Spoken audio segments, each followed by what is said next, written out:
please.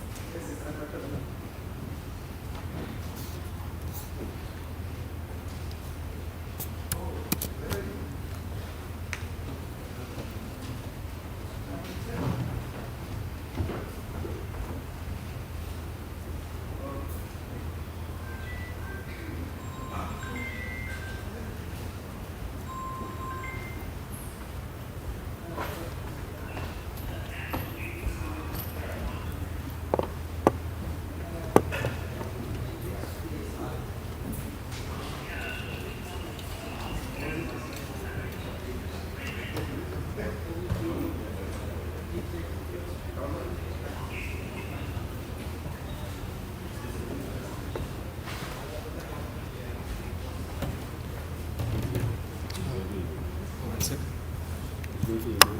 Achha, okay. No, I have the mall bio access. He's in the fourth. Yes. Fourth, huh? Okay. Thank you. Yeah. Very good. Okay.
We start.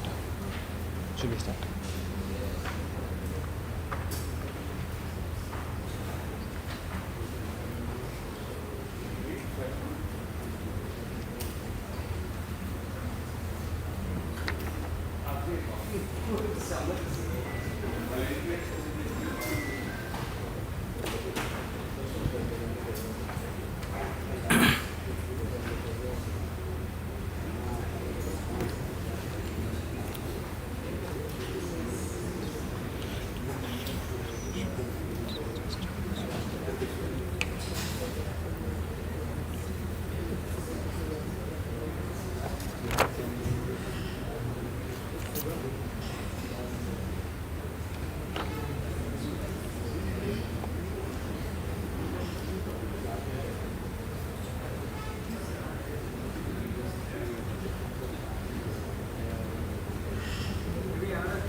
What happened? Okay. Yeah, okay. Good morning, everyone. We'll be starting the session in next 5 minutes. If you have any of your friends who are having a breakfast, can you just ask them to come up very quick? That will be helpful. Thank you.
So during the break, I think that I have. Sure.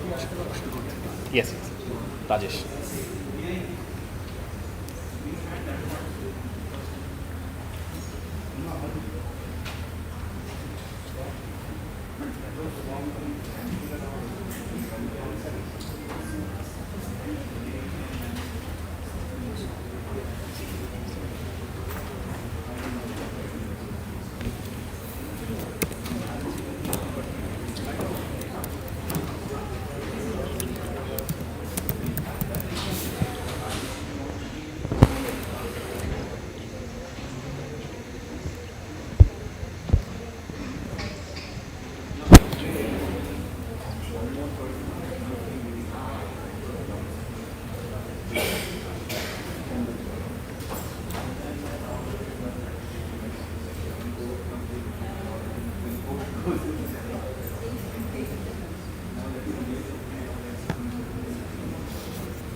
She gave me. That's enough.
Good morning, everyone. I'm glad to welcome you to the second day of Molecular Virology meeting.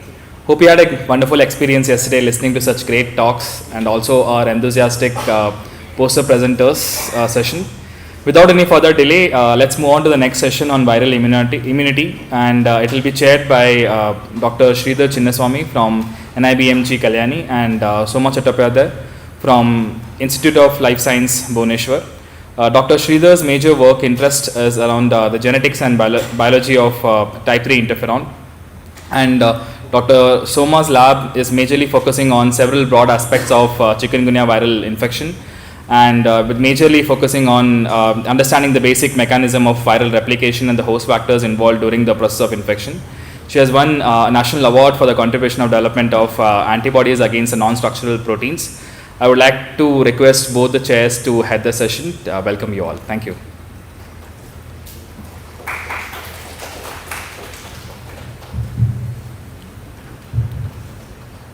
Thank you. On behalf of my co-chair, Dr. Soma Chattopadhyay, I welcome you all to the second day. What has been a very impressive conference so far. This is my second molecular biology meeting, and I am really impressed with the content that gets presented in these meetings. And we have a very impressive lineup of talks spread across 2 sessions, and also talks from the abstracts, the best abstracts that have been written for the talks. Not to forget the panel discussion on virology research that is here today, which I'm sure is going to be a very interesting one. So without further ado, we will begin the session on viral immunity.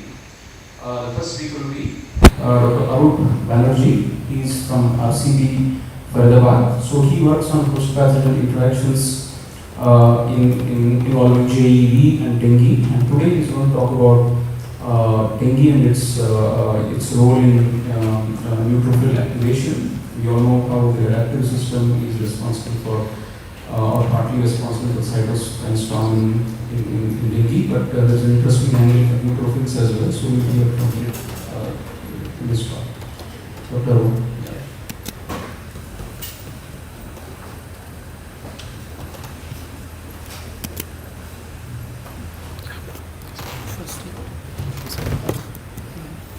Just a second. I'm so sorry.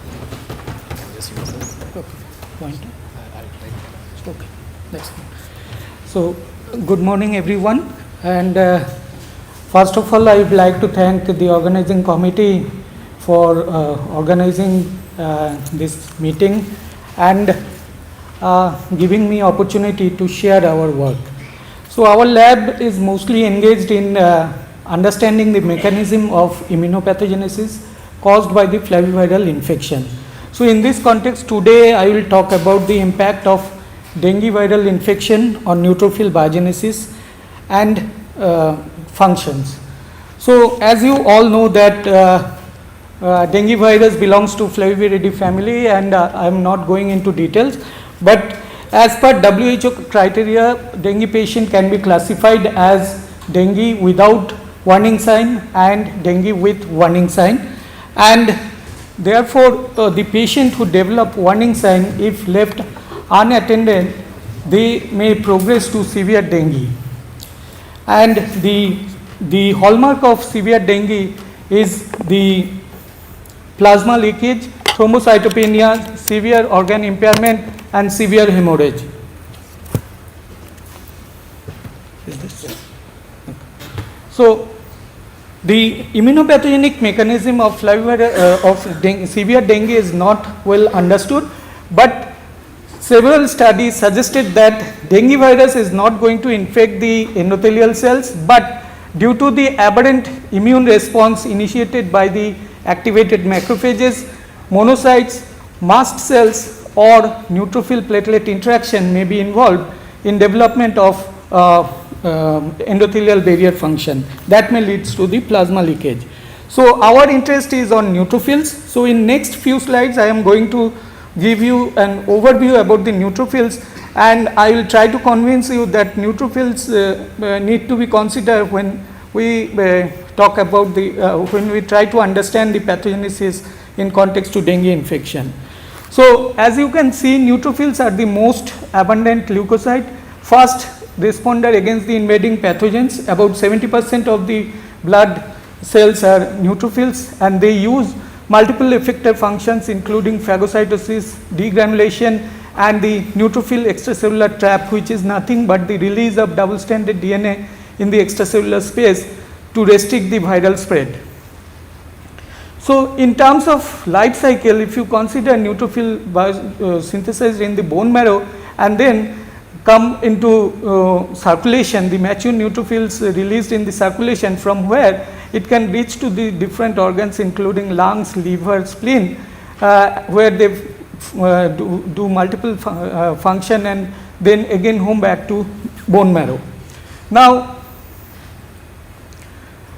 the process of neutrophil biogenesis is well defined, and it follows several steps starting from myoblast to segmented neutrophil and then mature neutrophils form, and each stage can be defined by characteristic shape of the nucleus, and each stage is also defined by the presence of specific granular enzymes, and they are also defined by the set of transcription factors.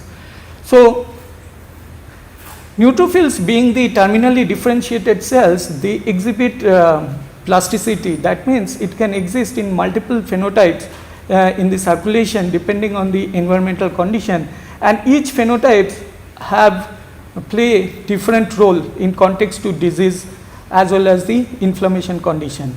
And most important is that neutrophils also can interact with the dendritic cells and T cells and modulate their functions. Therefore, neutrophils can also shape the peripheral immune response.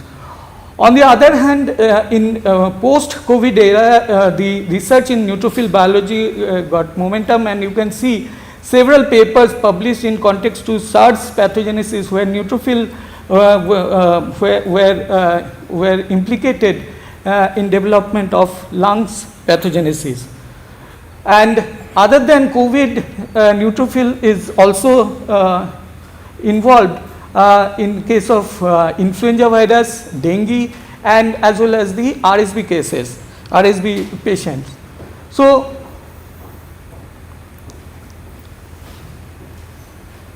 in 2017, we have published a paper where we try to identify the signature genes which are associated with the severe dengue. So, using RNA-seq approach, we try to identify the signature genes in case of severe cases, and we found that these genes are mostly associated with the neutrophils. So, during that time, there are very few papers were published where people have shown implication of neutrophils in context to dengue pathogenesis. So, we make a hypothesis where we have try to hypothesize that maybe dengue virus, when interact with the neutrophil, it may cause the phenotypic changes, and that phenotypically altered neutrophils are more prone to net release, and this phenotypically altered neutrophil can directly interact with the platelet and they can destroy the platelet. And on the other hand, this neutrophil platelet complex can be precipitated on the lining of the blood endothelial cells, and since this complex carries several toxic molecules, it then make the plasma leakage. So, while we are working in this area, in 2019 and 20, there are couple of papers comes out where people have shown indeed neutrophil platelet interaction play a major role in context to dengue pathogenesis, and people have shown that the CLEC5, C-lectin-5, which is present on the surface of the neutrophil, virus can interact with the CLEC5 and they can impart the signal to the neutrophil, and that is sufficient to activate the neutrophils. So, in 2020 also we published another paper where we have shown that dengue viral envelope protein can directly interact with the transcription factor TAL1 and inhibit the translocation of this transcription factor to the nucleus, leading to the impairment in the megakaryosis process, which may also be the reason for reduced platelet production in context to dengue cases. So, since lot of study was already done in case of dengue platelet, neutrophil platelet, so we focused our study on the neutrophil phenotype.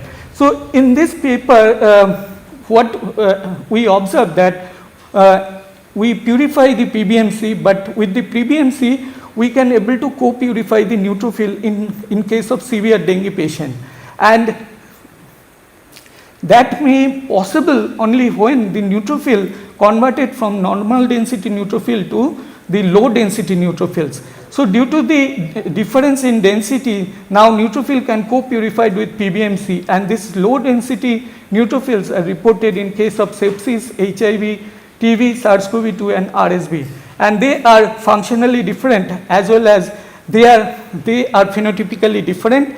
CD16 level high and CD62 level is low, is the characteristics of low density neutrophils.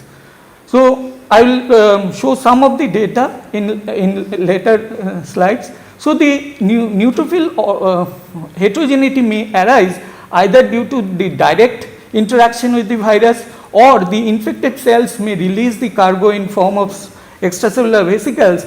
Transfer of these vesicles to the recipient cells may alter the phenotype, or it could possible in the bone marrow where the virus can directly infect the hematopoietic stem cells and modulate the environment in such a way that specific set of neutrophil can produce, and this may possible due to this process the immature neutrophil formation or phenotypically neutrophil formation, altered neutrophil can be generated in the bone marrow.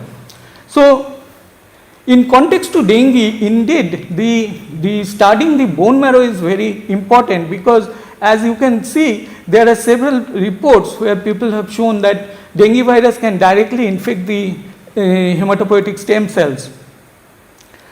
So in next few slides, I will try to address some of the questions where we try to address: does dengue virus affect the process of granulopoiesis? Does dengue virus induce phenotypic and functional differentiation? Does NET inhibitors can resolve the endothelial dysfunction? So for this, we use in vivo mice model, where we use AG129 mice model infected with the dengue 2 virus, and we purify the progenitor cells from the bone marrow and characterize them. And for in vitro study, we also use human promyelocyte cell lines, HL60 cells.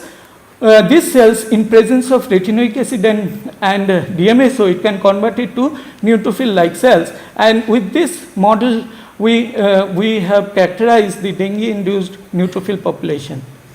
So this mice model is developed by Dr. Sweetie Samuel at THSTI, and this mice model, you can see after giving the infection, it increases the spleen size, increases the viral load in the spleen, reduced platelet count observed, increased barrier dysfunction, and also you can see increased activated level of neutrophils in the blood. And you can also see increased double-stranded DNA release, which is also a marker for netosis. So this model is quite good enough for us to study the neutrophil biology. So since AG129 mice lacks interferon receptor, so we try to understand if there is any defect in the bone marrow progenitor cells in context to their response towards the growth factor. So we purify the bone marrow progenitor cells from C57 BL6 mice as well as the AG129 mice, and in presence of growth factor, we studied the proliferation. What we observed that both the mice progenitor cells are equally responsive in presence of growth factors, and interestingly, when we just incubated the cells in presence of virus, they can also induce the differentiation.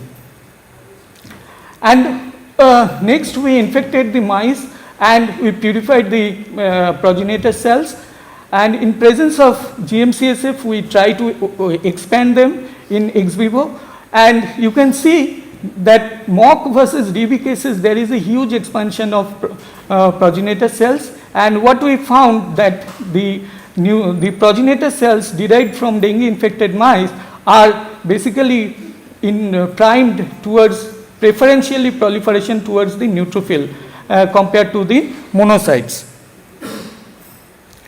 So next, we try to see the neutrophil population within the bone marrow, and as you can see in the mock versus DB cases, the dengue infected mice have increased level of Ly6G low population in the bone marrow.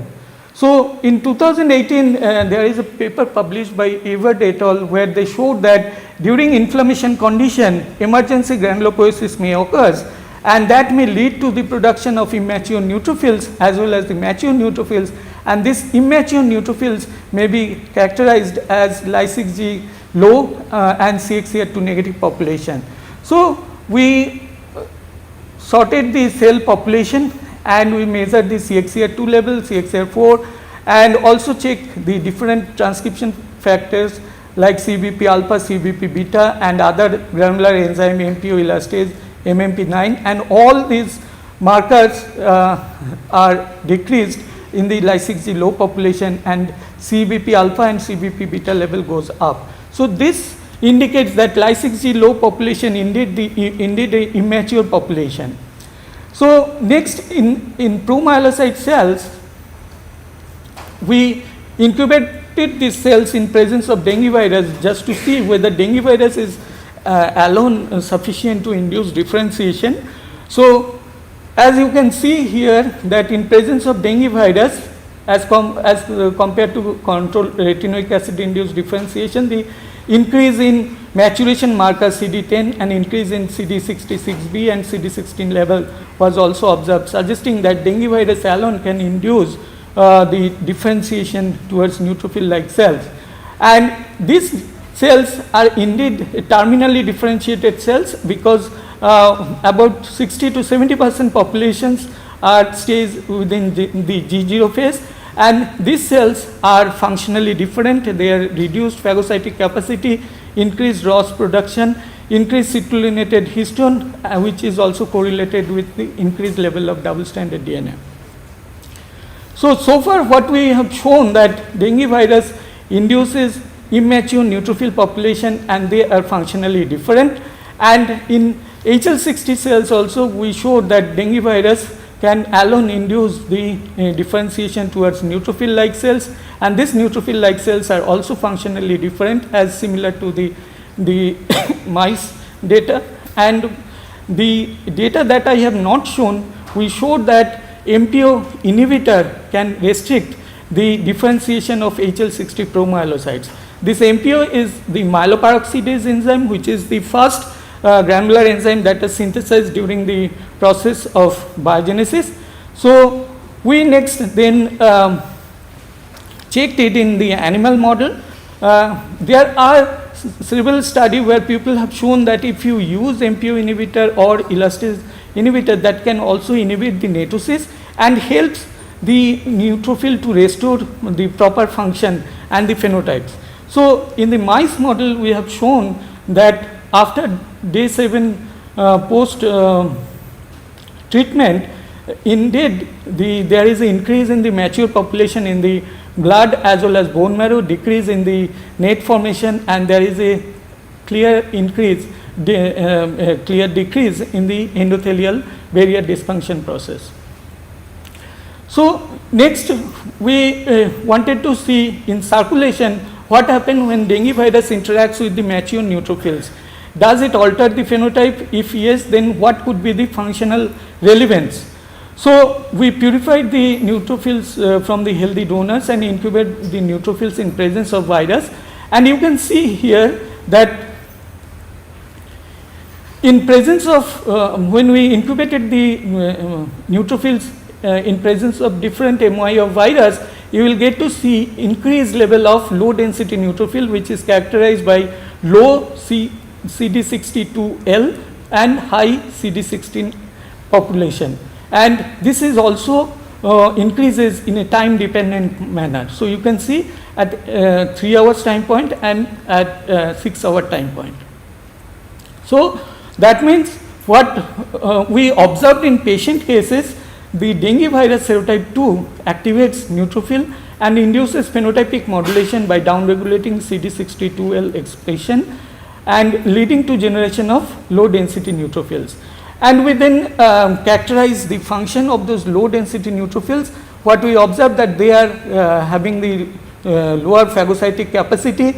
They are delaying their spontaneous apoptosis. That means they survive longer time in the circulation, and they increases the net formation, that is the double stranded DNA release, and the MPO and PAD4 activation at the early stage of dengue is important for the neutrophil activation process. And these neutrophils are also migratory different because of they have low CXCR1 and ICAM1 level, increase ICAM1 level. So we have performed lot of study to characterize, to understand the relevance of these low density neutrophils. I am not going into details, but what I am trying to show here that we collected this secretome from the neutrophil dengue infected culture, and when we incubate the secretome in presence of the platelet, we see that this platelet is now activating. That means direct viral infection is not required, at least in the in vitro condition. What we are shown here, that the secretome released from the dengue from the neutrophils is sufficient to activate the platelet. And we also shown that the TNF alpha and IL-8 is important in this regard, because blocking of TNF alpha or TNF alpha receptor or the blocking of IL-8 is basically inhibits the platelet activation. So just we have done a lot of work in this area, where we have shown that secretome also affect the endothelial barrier damage, and in the process of release double-stranded DNA, what we observe that neutrophil also expel the mitochondria in the supernatant. Mitochondrial DNA is detectable in the supernatant, and it also activates the platelet. And this is the mechanistic pathway, what I have not shown here. So what we have shown that neutrophil DB2 interaction modulates the phenotypes, and the release of pro-survival and antiviral secretome that may act as a double-edged sword during the dengue infection, and this is already submitted and under revision in leukocyte biology. So these two students has taken all this responsibility and the credit for generating the data, Shweta and Surinder. I would like to thank collaborator Professor Shudang Shubrati, whose guidance and support always help us to follow in proper line. And then the need to support, need to acknowledge Dr. Sweetie Samuel and her team for providing the animal facility. And this two paper one is already published, another comes with the minor revision. Hopefully it will be also accepted soon. So thank you for your kind attention. If there is any question, I would like to address. Thank you, Alok. I think it's a very interesting viewpoint of looking at dengue through the neutrophil angle. Very impressive work. The talk is open for discussion. Maybe I can begin with one short question. Yes. So does dengue infect HSCs, the stem cells? The hematopoietic stem cell is known to infectable by dengue virus. That is known. And do you know what changes? But neutrophil or progenitor cells are not infectable by the dengue virus. Means we are able to detect the viral RNA, but within the neutrophil, but those the virus is not going to replicate within the progenitor cells. But it does in the HSCs. But it does in the HSC. So we are now looking at the HSC part to see what kind of changes are making there. Is this just a environmental changes, or it induces some factor which may change in the transcription factor level and directed them towards the neutrophil differentiation, specifically directed towards neutrophil differentiation. Yeah, good. Yes, Guru. So, if you look at dengue disease progression, for example, about 85% of the people don't even know when they get dengue. Right. 15% of the people, only about 1 in 100 or 200 really end up with vascular leakage. Right. So, this has to be really rarest of the rare phenomenon where it happens only in very, very few people, and it's not really a mechanism which actually can be attributed to dengue per se. What we are trying to address here, the dengue severity, only the dengue severity part. And in case of sepsis, it is known. Even within the sepsis, bacterial sepsis versus viral sepsis, neutrophils are implicated, but the phenotype of neutrophils are also different there. And the sepsis and the severe dengue is also the almost similar kind of symptoms they develop. So in that context, I can say that yes, neutrophil probably might have role. And again, I agree that yes, only 10% cases may be severity may develop, and in that condition it may be important. And if you think about the correlation between viral loads and disease, there is as of now no correlation at all. The viremia peaks by 4 days and the symptoms disease really after 7 No, days. there is no correlation. In fact, severity and less viral load is implicated. So maybe something which happens within the tissue or somehow activating. So actually whatever secretome we got, so when we incubate with the virus, so the virus and try to infect the naive cells, okay, dengue permissible cells, and we see that dengue infection is inhibited in the cells if we incubate with the secretome. So since this secretome carries several toxic material, obviously the granular enzymes will be there. So we think that probably those granular enzymes inhibiting the infection process.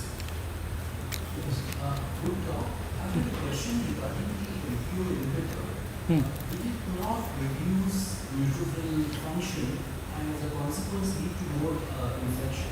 So it can be counterproductive. What are your thoughts on that? Not actually. Actually, what I try to say here, that if there is a difference in neutrophil function, if the neutrophils are not properly functional, then it will not able to clear the virus, right?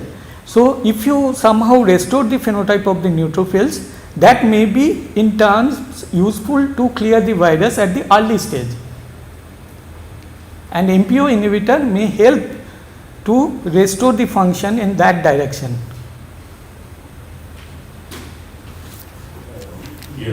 Yes. So, neutrophils play an important role in binding adaptation by capturing protein around viruses across the body.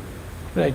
We looked at these drugs to find whether they improve the humoral immunity or cellular immunity. Means we have planned but not yet tested those hypotheses.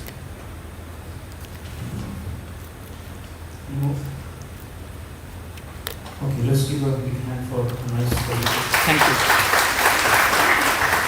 The next speaker is a little change from what you see in the abstract books. So it was supposed to be Nimesh Gupta, but it's Dr. Rahul Roy from his IAC's very own. He's still be talking on so topic is the same. So Rahul Roy is an associate professor at chemical engineering at IAC. So he works on single molecule detection, quantitative genomics and high resolution imaging. Today he is talking about evolutionary dynamics of dengue virus and the immune selection project, which is close to my heart as well. Thank you. First of all, I must thank the organizers. They told me that this session is for, in fact, the whole meeting is for young virologists. So thank you for considering me young and a virologist.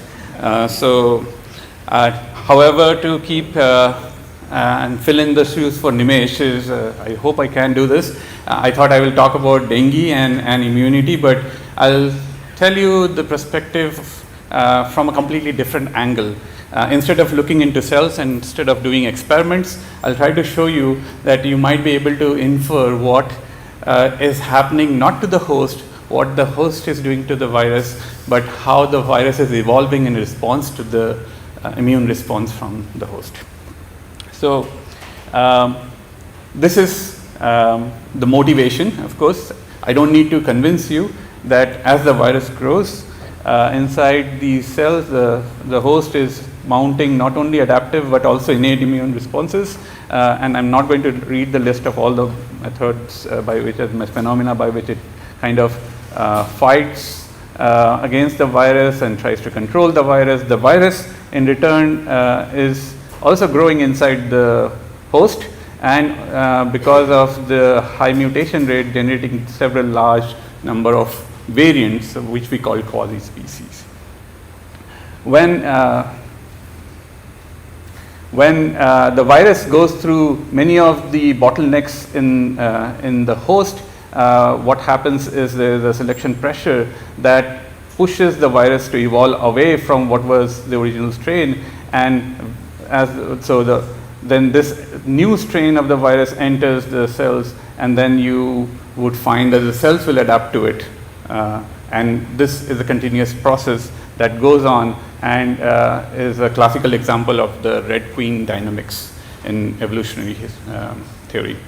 The idea comes from this section in Lewis Carroll's book on through the looking glass, which says, where the Red Queen says, hey, in this place, I have to keep running just to be on the same place.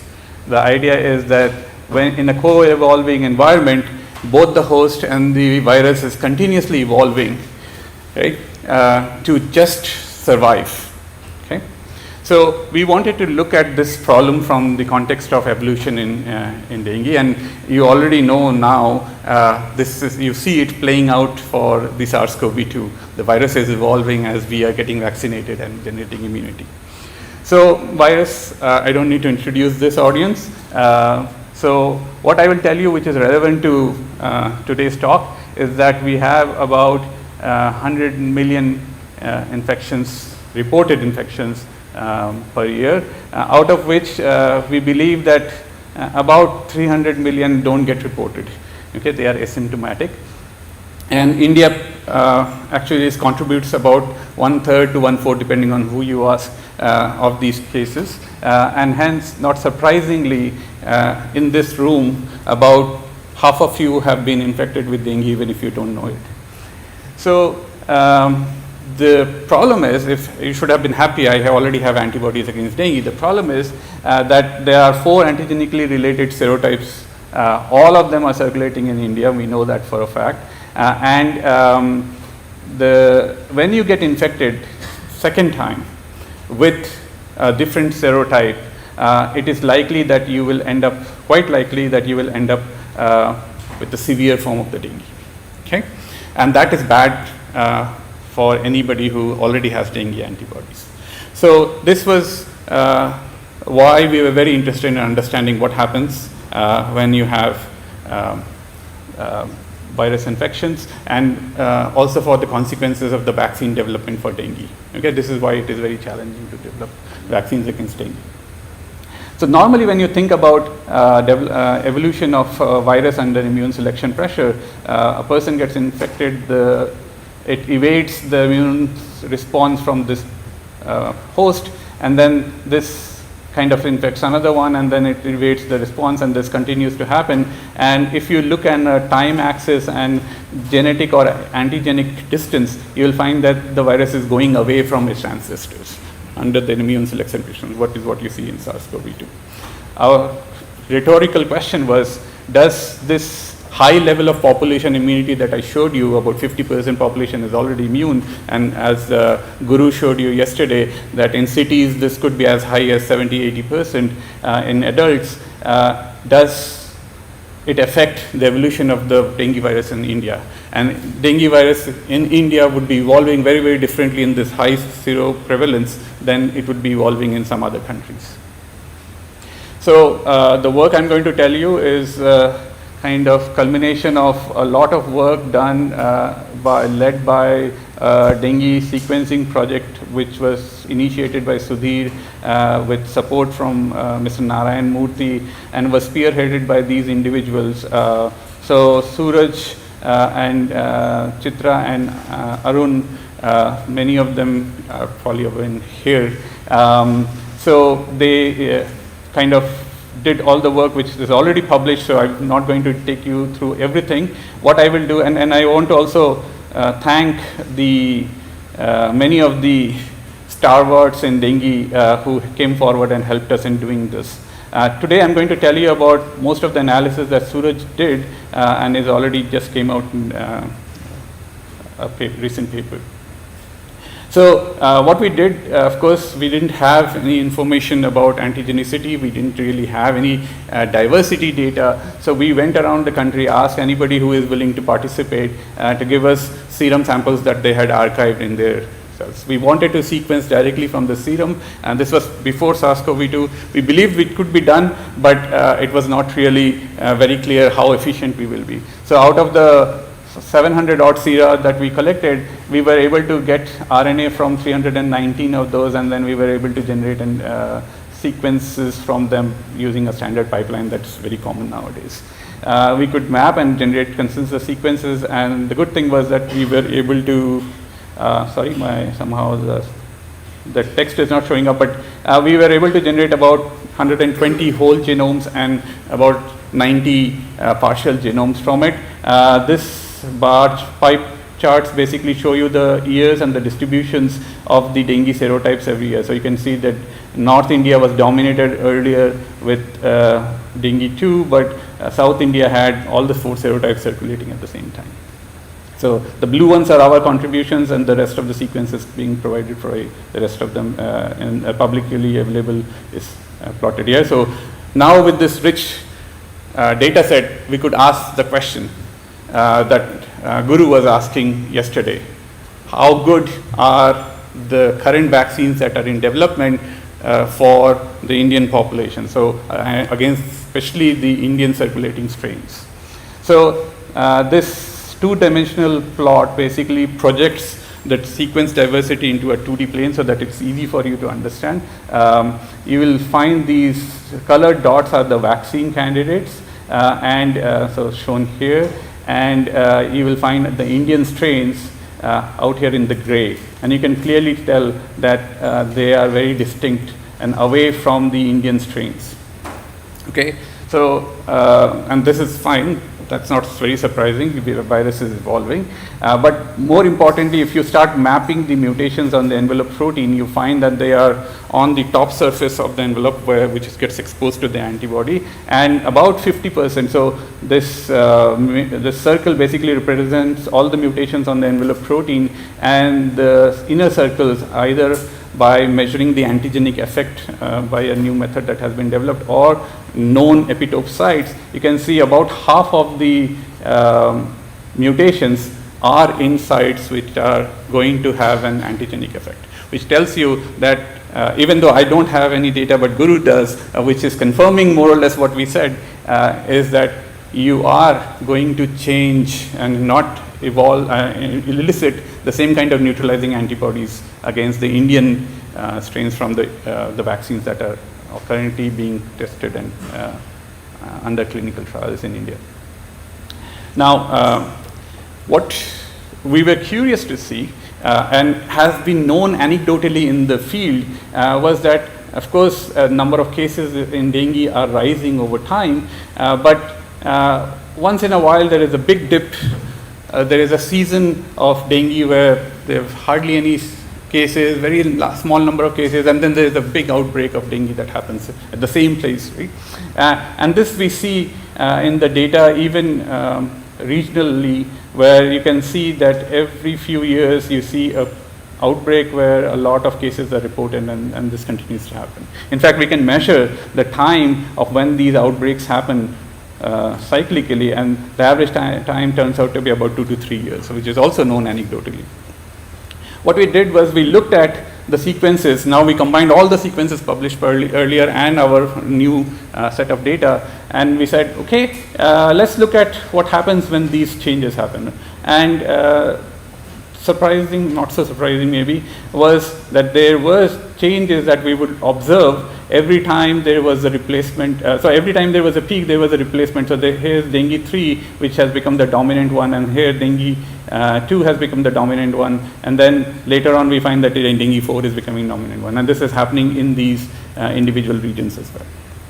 So why do we see these recurring peaks? Well, so our idea is, and something again known in the field, is that there is long-term protection from homotypic infection, but only short-term protection from heterotypic infections. This is known in dengue because of the antibody-dependent enhancements, which cause non-neutralizing weakly binding antibodies to help in getting the cells to infect the immune cells. Okay, a related phenomena to this, or a kind of a possible consequence of this, is that when you in this paper from Leah Kathalsnik, she measured in Bangkok the antigenic relationship between different serotypes. She found that most of these, whenever there was an epidemic, the dengue viruses that were circulating in the population were very closely related to the virus that was infecting. Okay, so we said, can we look this idea in Indian population? Is it possible? Now we didn't have antigenic data, but we could take the envelope sequence, and we said, would we see the same signatures in the envelope sequences? The way we analyze this data is we take the reference sequence Usually this is, in our case, was restricted to South India because there we had a large data set, and we started from 2007 because that's where the high density of data is available. And then we asked how much is the distance from the reference sequence as the variants go along in time, and ask ourselves how much is this distance normalized to something which takes care of the low numbers that you are dealing with, so convert it into a statistic instead of dealing with real numbers. And I will show you now the analysis based on this kind of analysis. So what we see is that dengue virus is of course going away from its ancestors, that's shown in this straight line fit, but occasionally it will divert very, very far away, and then it will come back very, very close to its ancestors. And this would be a signature that we will see all the time from these viruses, with wherever we could measure about a 3-year gap every time this would happen. Okay? The funny part was that whenever these were going away, all of them were going away at the same time, which is shown here in these correlation plots. So green basically means that they are correlated. Everything goes away, all the serotypes are going away. All right? So what about in relationship to each other? So we can measure the same way. When this is going away, how is it going in terms of the space, antigenic space, or in this case, the Hamming distance space between these two virus groups? So we find, and I'm going to not go through all the data, but we find that most of the time they are also going away. But once in a while, we find the same signatures that Leah found, which was that there are incidences where they are coming close. They are going away from their ancestors, but they are coming close to each other. Okay? So that's graphically shown here. And whenever we would see these, we are also, in an anecdotal fashion, finding that there is a serotype replacement event happening in South India. So we asked, okay, are we imagining things, or is it really real? So we looked at the group that was very clearly diverging, yet they were coming closer together, and that's shown here in the dengue 4 subgroup, genotype group, basically that 1A. So the genotype group, so this is dengue 4 phylogeny, and you can see this is the group that is currently in India, South India that we saw, and this is the previous group that was existing before 2015. Okay, you can see there is a big difference between the two, even though they are coming from the same ancestor. What then we do is we take these groups and also compare it to other groups, similar groups in dengue 4, and we ask how much is the difference between this and this. And when you look at number of non-synonymous mutations between these two groups, closely related groups, you find, of course, the signatures again are on the envelope protein and also in NS2A, which is also known as immunogenic for dengue, but not for others.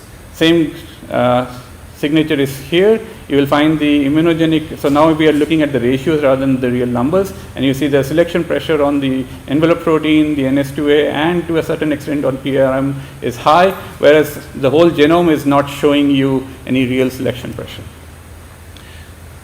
Seeing is believing, so we take the sequence of 1D envelope. These are the mutations in 1D with respect to each other. So once compare it to 1C, they're definitely mutated. That's not surprising. But if you look at 1D to dengue 1, 2, 3, you will find that it's now looking more like dengue 1, 2, 3 rather than dengue 1C. Okay? Whereas if you look at any other group, this hasn't really happened. So dengue is evolving very, very quickly, and I'm running out of time, so I'll try to convince you that why we think it is happening. We haven't proved it, but why we think this is happening. So I told you that there is an impact of the antibody on eliciting an antibody-dependent enhancement.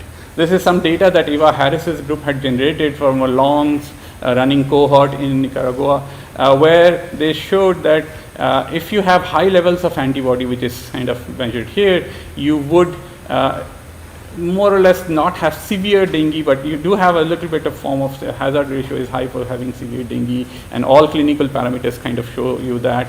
But at intermediate levels of dengue antibodies, your levels, your ability or your kind of instances of severity goes higher. And then once of the levels go down, you have no antibodies to elicit antibody-dependent enhancement, this is not a problem. So the way we kind of now hypothesize what is happening is we say, okay, let's say this is the first serotype that infected the host or the person, and next time when you see an infection by any one of these, then depending on the similarity you will have corresponding cross-reactive antibodies. So the idea is, if you are very similar to this, you will have more cross-reactive antibodies. If you are further away, then you have less cross-reactive antibodies. So let's look at what happens in terms of antibody titer and corresponding protection or ability to enhance. So if you have a homotypic infection, your antibody levels are decaying, but they are decaying really slowly, so you are protected as expected. But if you are infected with a different phenotype, then your cross-reactive antibodies have dropped, and then you do have a small window where you have enhancement, but then you are not really doing anything else. However, if you are similar, more similar to the original infecting serotype, you will have this enhancement window which is longer, giving you an advantage for a longer period of time, and hence this advantage could act as a selection pressure on the outcome. I don't know what the static is because of. Anyway, so since my time is up, I will quickly try to show you that we don't have concrete experimental proof, but we can do the next best thing. We can model this using a modified version of the dengue's SEIR model. So this is a dengue adapted SEIR model, and when we look at the simulations, what it shows us that yes, indeed, the first thing that will happen is there is a serotype replacement every few years if two viruses are growing together in a population, and when you have these ADE effect, then you will see increased frequencies of these switching over events much faster than they would have normally switched.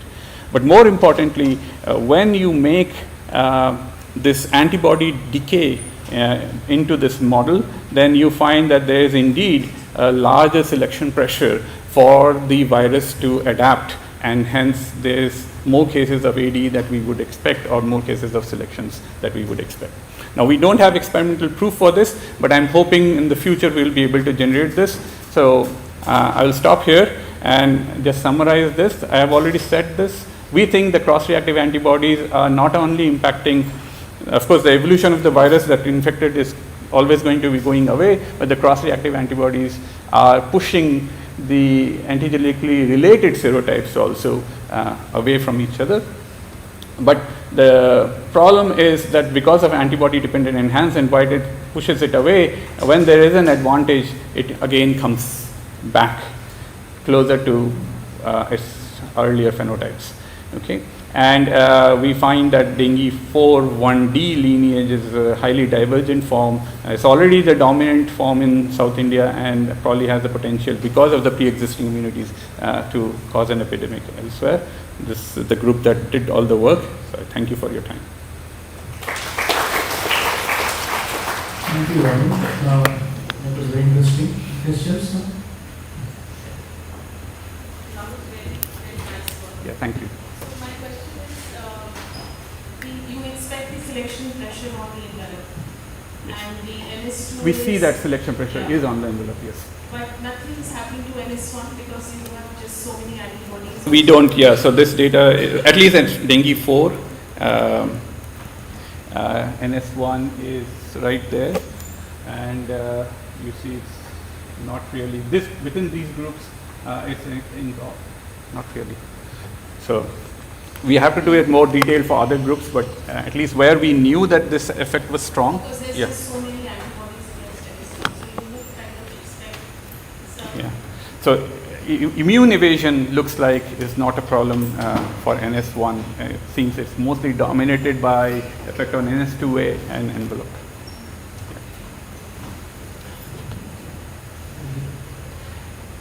Yes, very, very interesting. Very good. Very different perspective to this whole evolution.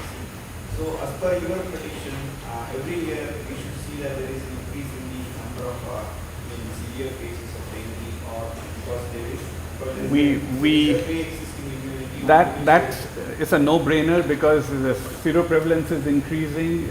We already know that there is going to be more effect. Like we know that there is, if you have secondary infections, you will have more secondary. That is the question that I Yes. wanted to ask. But in the clinics, for Yes. example, in highly endemic areas, like in Kerala, we see Yeah. a lot of dengue cases. Yeah. We don't see a proportionate increase in the number of admissions.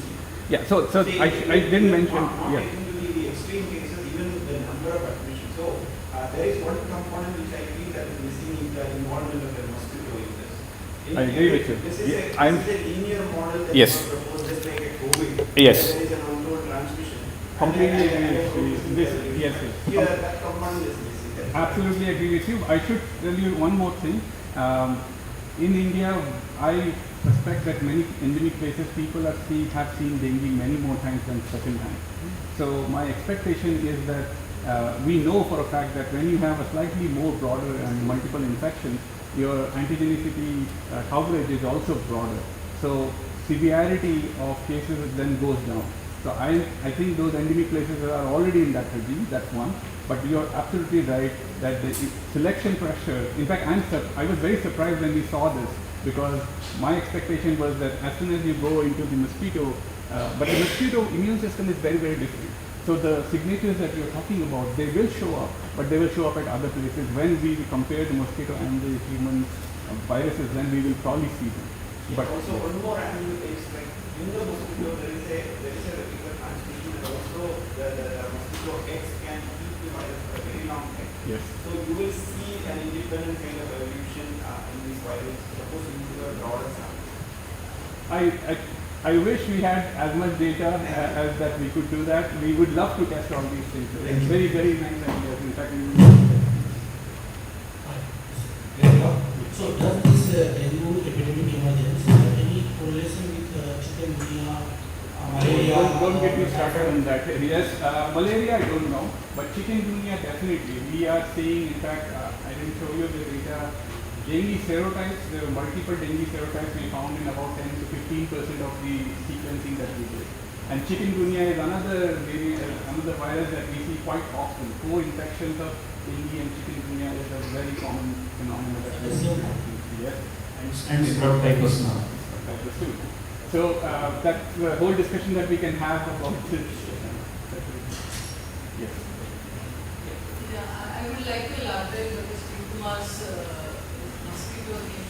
It is not only mosquitoes immune system, but there are certain endogenous viruses hampered by these mosquitoes, which are highly insect-specific viruses.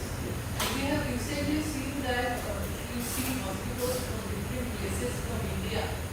Their overall this endogenous virus makeup is different, and these viruses very much affect these clinical viruses.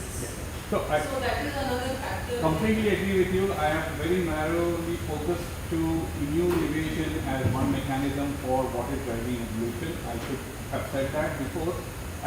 You will find all the signatures that you're talking about if you look at the right places, right, in the genome. I'm glad that we now have the genomes to be able to do these kinds of analysis, but yes, absolutely right. And we will find signatures. And the funny part was, without doing experiments, I was so convinced that I could come here and present this. But experiments are kind of validating this. We are still trying to validate this. But yes, more information, I would be able to say more things about this. Yes, Guru. Rahul, again, coming back to what I was discussing with you, even in secondary infections, very small proportion really gets severe disease, Yes. right? Yes. So I really don't believe that AD is really so common that everybody would actually get a vaccine. Yes, yes. That's point number one. Yes. And we are now increasingly seeing that primary infections about Also ones that possible. also get severe Yes. disease. So there is no role for AD there, Yes. and yet you get severe disease. I agree with you. So somewhere, I think this No, no. AD philosophy, which is completely I know it. clouding the dengue. No, let me say this way. What you said is absolutely, dengue is not an easy disease to understand. There are many phenomena that we are hearing from special angles, from the innate immune response angle, other cells in the immune system, they are all acting and giving you complexities. The part that I'm trying to say is this effect is strong enough that it shows up in the evolution of the virus. That's all I'm trying to say. the fact that you have to have a severe disease to have AD, that's also not really super big. So at the end of the day, this effect is strong enough that it shows up. There are many other effects that are at play, including the mosquito selection pressures, bottlenecks. We know for a fact. I should tell you that. We'll have a discussion on this. So the only funny thing was for me, and which is surprising, that this is so strong that it shows in the evolution of the virus. Maybe I have a question Yes. related to that. So this, maybe I didn't decipher in the talk, which is the mutations that is found. Are they playing a role in increase the infectiousness of the virus or the severity? Do you have that? Or? We don't have experiments to do this. This is only some kind of an I think hypothesis. that would answer this question more. Absolutely, absolutely. So I don't know whether anybody has the isolate for 1D. Do you have that? Then we could test that. It's like 2021, Hyderabad, the outbreak was 84. 4D? I don't know. So you can validate my... Chitra says it belongs to the same clade as what you had before. Okay, so... And not a single severe case. No, I'm not saying that it has to be a severe case, but its ability to infect has increased. It has evolved, but probably it doesn't really, it's not more pathogenic what the question that you were asking about. And in the cohorts that we are working on, almost everybody, every adult is seropositive. And when you look at zero exposure, asymptomatic exposure, a lot of them also are exposed, and we know that when you look at antibody titers, no severe cases at all. So it's not like everybody who has antibodies will really end up as I think it's an interesting point that you raised. The AD is real or not. I think more you can understand it more when data. AD actually happens and why does it happen? No, so we normally associate AD with severe disease, but it might not be so, like there is a spectrum of disease also. So, and many other factors play a role in it. One last quick question there. Yes.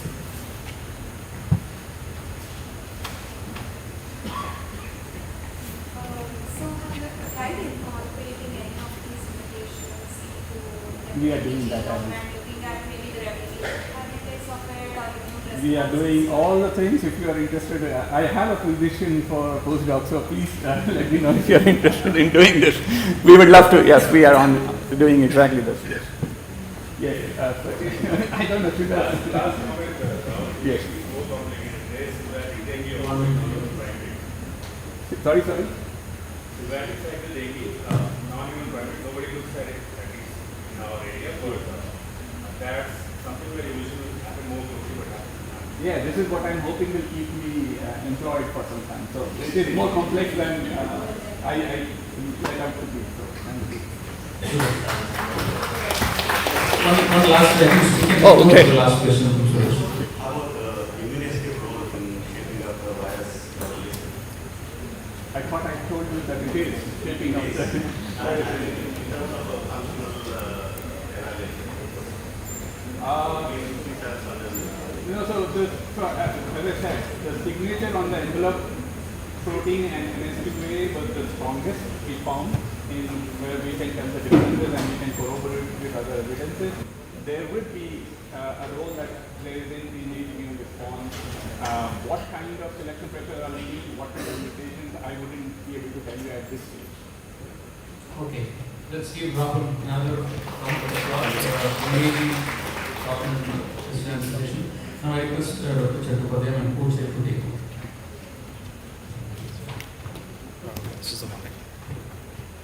Yes. Good morning to all of you. The next speaker is Krishnan Harsha, and he's a senior principal scientist in CCAT. The focus of his lab is to work on a host response to human RNA viruses, and especially for dengue and coronavirus. And today he will be talking about the IFN-independent phase of antiviral staples. With that, I welcome him and floor is yours. Thank you, Soma. Thanks, Soumitra, Shashank, and Keshav for putting up such a wonderful virology meeting. I think this is probably the third time I'm presenting here. So that's I consider that's a great fortune for me. Now, you had a little bit of adaptive immunity. I'll take you to what we do in innate immune response to viral infections, RNA viral infections. So that's what some of our recent findings that we did in our lab is what I'm going to present to you. This work was primarily driven by Vishal Shah, who is the senior most student in my lab now, and then well supported by Pujita and Dikshit. And this was funded by CSIR. Now, all of you know, I don't really have to explain this, and this is not just in the case of SARS-CoV-2, but any RNA viruses. Once they enter, the genome is released into the cytosol, which undergoes replication. If it's a single-stranded RNA virus, goes through the double-stranded intermediate phase. So that's a very good PAM, right? Now, normally these double-stranded RNAs are sensed by RLRs, and out of which 2 of them have been well characterized, RIGI and MDF5, both of which can sense double-stranded RNA, and then they get activated. These are helicases, but they also kind of oligomerize, which is also, they are also stabilized by ubiquitination. And now what they do is that they assemble on mitochondria and they interact with a molecule called MAVS, MAVS, mitochondrial antiviral signaling molecule. It's a well studied molecule, and what is known is that this triggers oligomerization of MAVS on mitochondrial membrane. Otherwise, they are kind of distributed on the outer membrane. Now they are oligomer aggregates, they form aggregates, and this forms a nice platform for molecules such as TBK and IKK epsilon, which would then subsequently phosphorylate either IRF3 or IRF7, and then they go translocate into, as dimers, they translocate into the nucleus, where they engage with the receptors and then result in the production of type 1 interferon. Now, type 1 interferon then secreted and then engage with the receptors and then activate JAK-STAT pathway. Subsequently, STAT translocates, again, dimers translocate into the nucleus and then activate the production of interferon stimulated genes, collectively called as ISGs. They collectively bring about viral clearance in the cell, in the infected cell. This is what is generally well accepted. Now, in case of, for example, in case of infection like JEV, you do see a nice activation of IRF3, which is like IRF3 phosphorylation, and then also that is followed by increased expression of molecules such as MDF5, which themselves are ISGs. So this is a very good indication. By 24 hours in post-infection, you do see a very robust activation of interferon pathway, the whole pathway. Now, when you go to SARS-CoV-2, this is also now reasonably well established in the field, that that is well delayed. You don't really see any phosphorylation of IRF3 until about 48 hours of post-infection, and you also see a delayed activation of ISGs. Here you see that if interferon beta production is well delayed until 48 hours post-infection, and that is it sits well with the results from STAT phosphorylation. And collectively, what we know is that SARS-CoV-2 delays type 1 interferon production and response. So our earlier work had actually shown that so in this particular study, what we used is an earlier variant. Actually, the first time the D614G variant that came, and so that's a variant that we used in this study. But later variants such as Delta have developed mechanisms to suppress even this delayed immune response.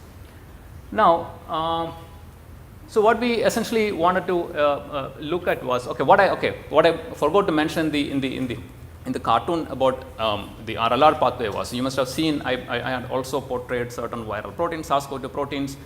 Several of them intersect this pathway at multiple positions, multiple stages, and that is also kind of that's well reported. And I'm pretty sure I saw work from Shashank's and Keshav's lab also working at various of those viral proteins. Now, what we wanted to do was essentially to look at what happens to MAVS, right? MAVS aggregation. We know that there is an interception at the RLR stage itself. We also know that downstream IRF3, but then there was no clarity on what happens to MAVS. So for that, we did this SDDH in a semi-denaturing agarose electrophoresis, where we see that the oligomerization or the aggregation of MAVS is clearly inhibited at early time points, and then they slowly start coming back, and by 48 hours post-infection, you see robust aggregation in comparison with the earlier time points. At the same time, there was no real change in the levels of MAVS, indicating that SARS-CoV-2 really doesn't target MAVS unlike dengue, dengue protease targets MAVS and cleaves it, and that's one of the ways by which dengue bypasses RLR pathway. But then SARS-CoV-2 certainly doesn't appear to be doing that. Now, certainly prevents MAVS aggregation, right? So we do have that information. Now the question was, if we now, so the whole RLR pathway is kind of inactivated. Now, what if we forcefully try and activate it? And one of the ways by which we can do that is by expressing the RLR receptors, and then that's exactly what we did. We activated, we expressed RIGI and MDF5. In this, we express them before infection. So the cells already have elevated levels of RLRs, right? So what you see is that it's actually able to bring down the viral levels by about 50%. For a virologist, that's not a big deal. 50% is not much. You should at least see a log drop to have some implication. Now, when we express IRF, the wild type as well as the phosphomimetic form of IRF3, that was certainly not able to inhibit the viral titer, clearly indicating that the upstream molecules certainly are able to do it by about 50%, while the IRF3, the key molecule, is not able to do that. So clearly there is a clear, definite level of interception at the IRF3 level. Now, people have shown that IRF3 translocation to the nucleus has been is prevented by viral protein. So I believe that probably it is involved with something of that sort. But more interestingly, what we noticed is that when you don't have the virus, we do see clear activation of interferon beta, but with this when we overexpress these molecules. But when along the virus SARS-CoV-2, we see no activation at all. So the virus is clearly able to inhibit interferon beta production, clear. But then the question is that if that is so, how was the RLR, the RIGI and MDF5 able to bring down at least by 50%? That was a question that was thrown at us. So subsequently, we introduced MAVS in the same way and then asked the same question. So we had two forms of MAVS. One is the full-length MAVS, which has a card-like domain, which is important for the molecule to aggregate, and the other one, which is a mutant, a deletion mutant, which can't aggregate, which is still on the mitochondria but can't aggregate and can't signal downstream. So when you express that, we see clear activation of interferon pathway in the full-length expressing cells, but not in the deleted one. And when we go back and look at the viral titer, we see a very appreciable drop in the viral titer, right? This was much more remarkable than what we see for RLR molecule. And certainly, I already told IRF3 couldn't do anything at all. So this was also very specific to aggregation, because in the Delcard form, you don't see the same effect. Even at this condition, we were really surprised to find that interferon beta levels are not going anywhere. They are kind of stable. So clearly, this gave us an idea that this is interferon, whatever drop that we are finding is interferon independent.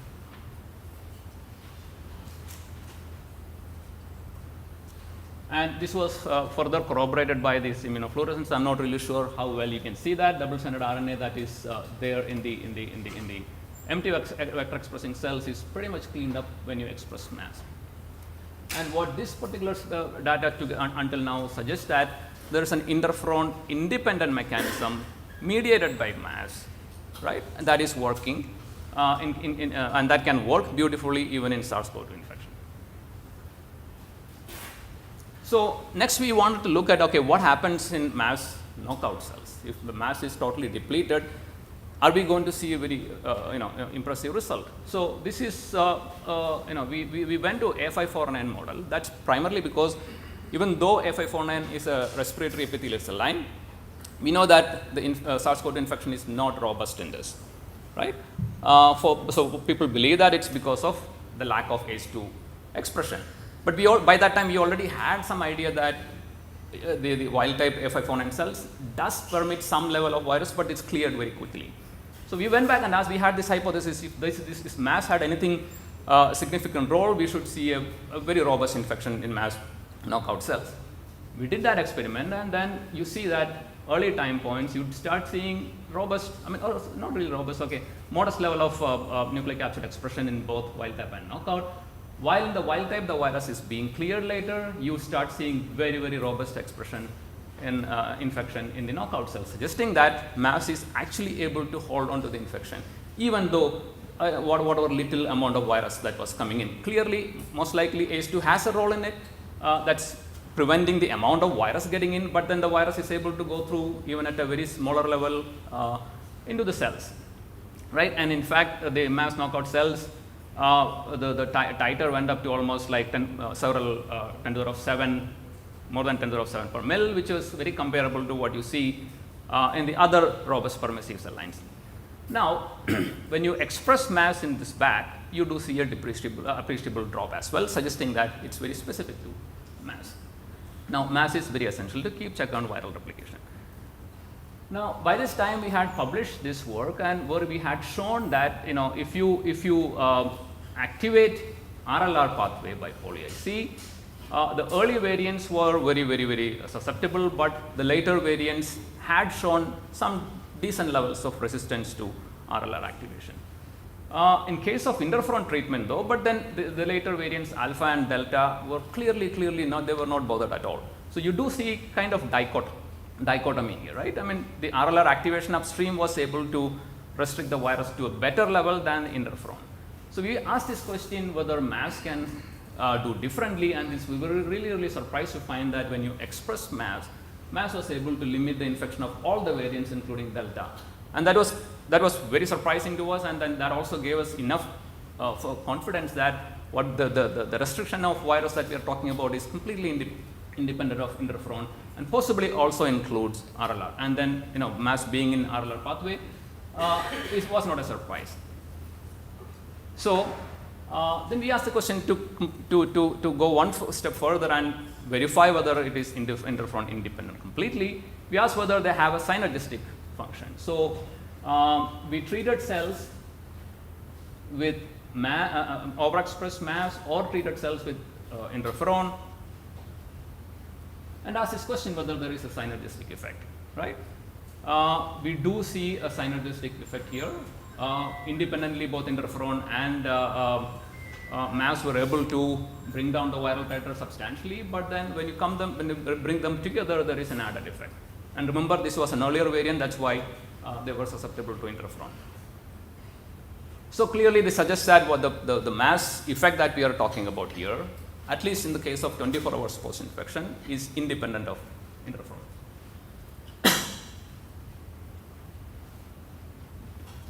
Now, to further prove it additionally, what we did while we were working on developing interferon receptor knockout models, we asked this question: can we inhibit JAK by an inhibitor in presence of MAVS? And then asked this question.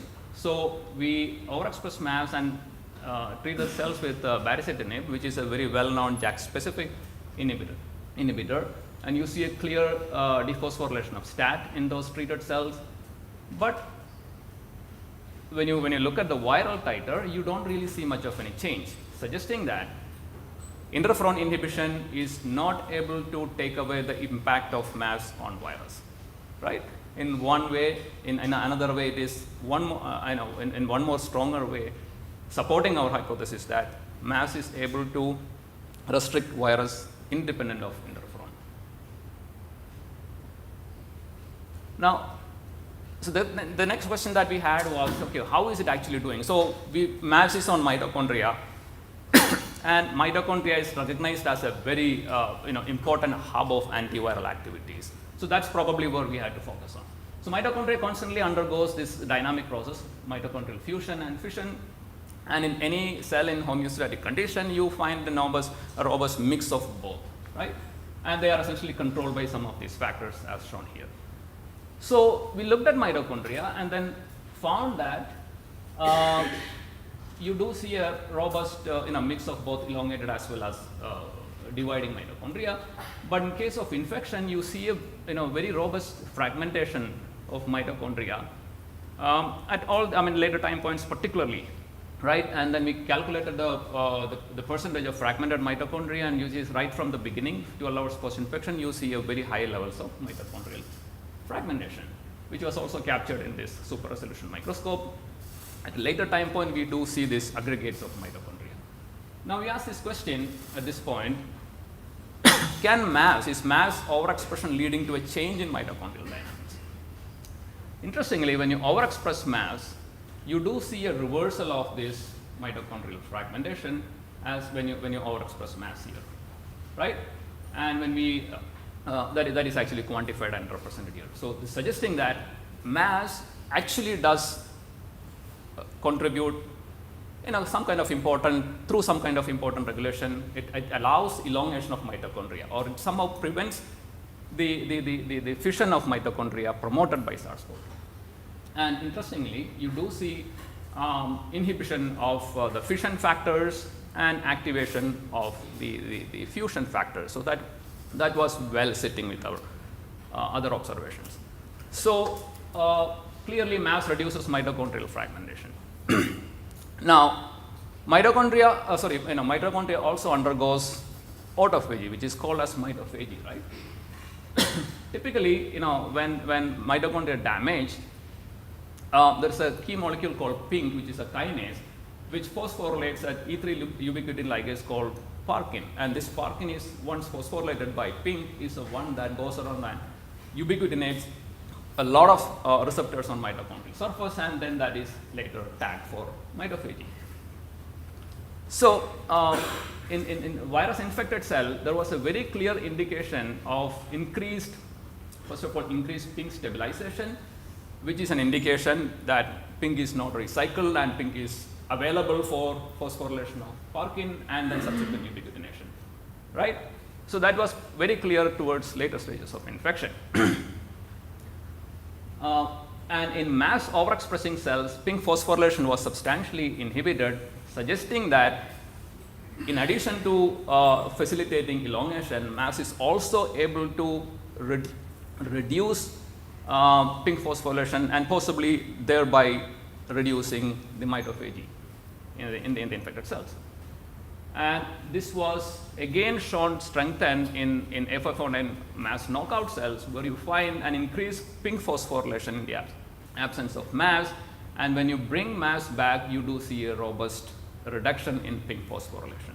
So we believe at this stage that MAVS is able to, through mechanisms that are yet to be identified, is able to prevent or reduce PINK phosphorylation and thereby allowing healthy mitochondria. To finally reaffirm our results that this is indeed independent of interferon pathway, while I mentioned that we are working on developing the knockouts, but then we went back to the inhibitor model and asked this question whether do we see any reversal of this PINK dephosphorylation by MAVS when you treat the cells with JAK-STAT inhibitor. And what we see is that the JAK-STAT inhibitor itself is able to inhibit PINK phosphorylation to a greater extent than MAVS itself, suggesting that what we are seeing here in case of MAVS overexpression is independent of interferon, because interferon, if interferon was active, you would actually see most likely see an increased PINK phosphorylation, right? So clearly MAVS and interferon have opposing effects on this particular impact. So I'm going to now wind up my talk here. So at this stage, we still have a few more experiments lined up to go beyond any doubt, and then say that this is a clearly an interferon-independent mechanism. And we were fortunate that we were looking at the 24 hours post-infection in SARS-CoV-2, where most other viruses would actually activate interferon pathway by that time, and then everything is kind of clouded and you don't have an opportunity, you don't have window of opportunity to study that. So SARS-CoV-2 gave us that opportunity. Now I'm going to stop my talk here.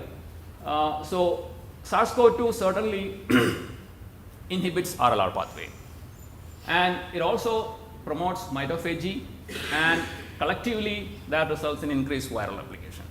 Now during this process, mitochondria are also targeted, and there is an increased fission and damage to mitochondria. What MAVS can do is certainly clear virus, and it is most likely, at least in case of SARS-CoV-2, it is interferon independent, right, until interferon production starts.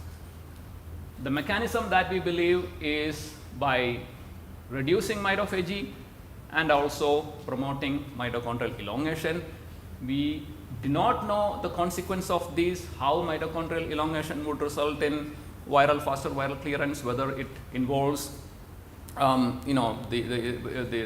mitochondrial ER contact sites such as MAM, or through mechanisms that we do not know yet, right?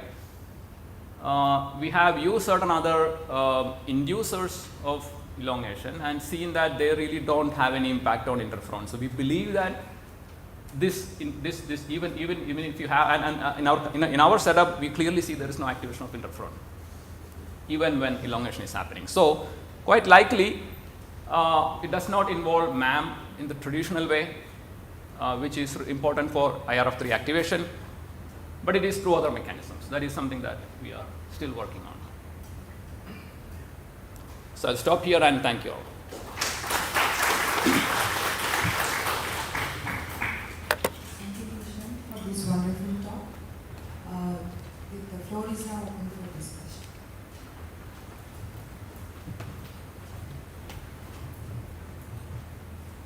Nice work. Suggestion. 10 years ago, there was a paper from John Gagan lab. Mass which is on peroxisomes. Yeah. It does precisely the different goes to IRF5. So it would be a good idea to look at the peroxisome biogenesis, localization, status. Correct. We have already done that to some extent, and we think it is not certainly peroxisome. We see MAS is mostly localized to ER mitochondrial junctions, mostly around in the perinuclear region. So, and we are also looking at peroxisome targeted MAS with the peroxisome signals. So that's also something that we don't. But at this stage, we don't have complete information, but it doesn't look like.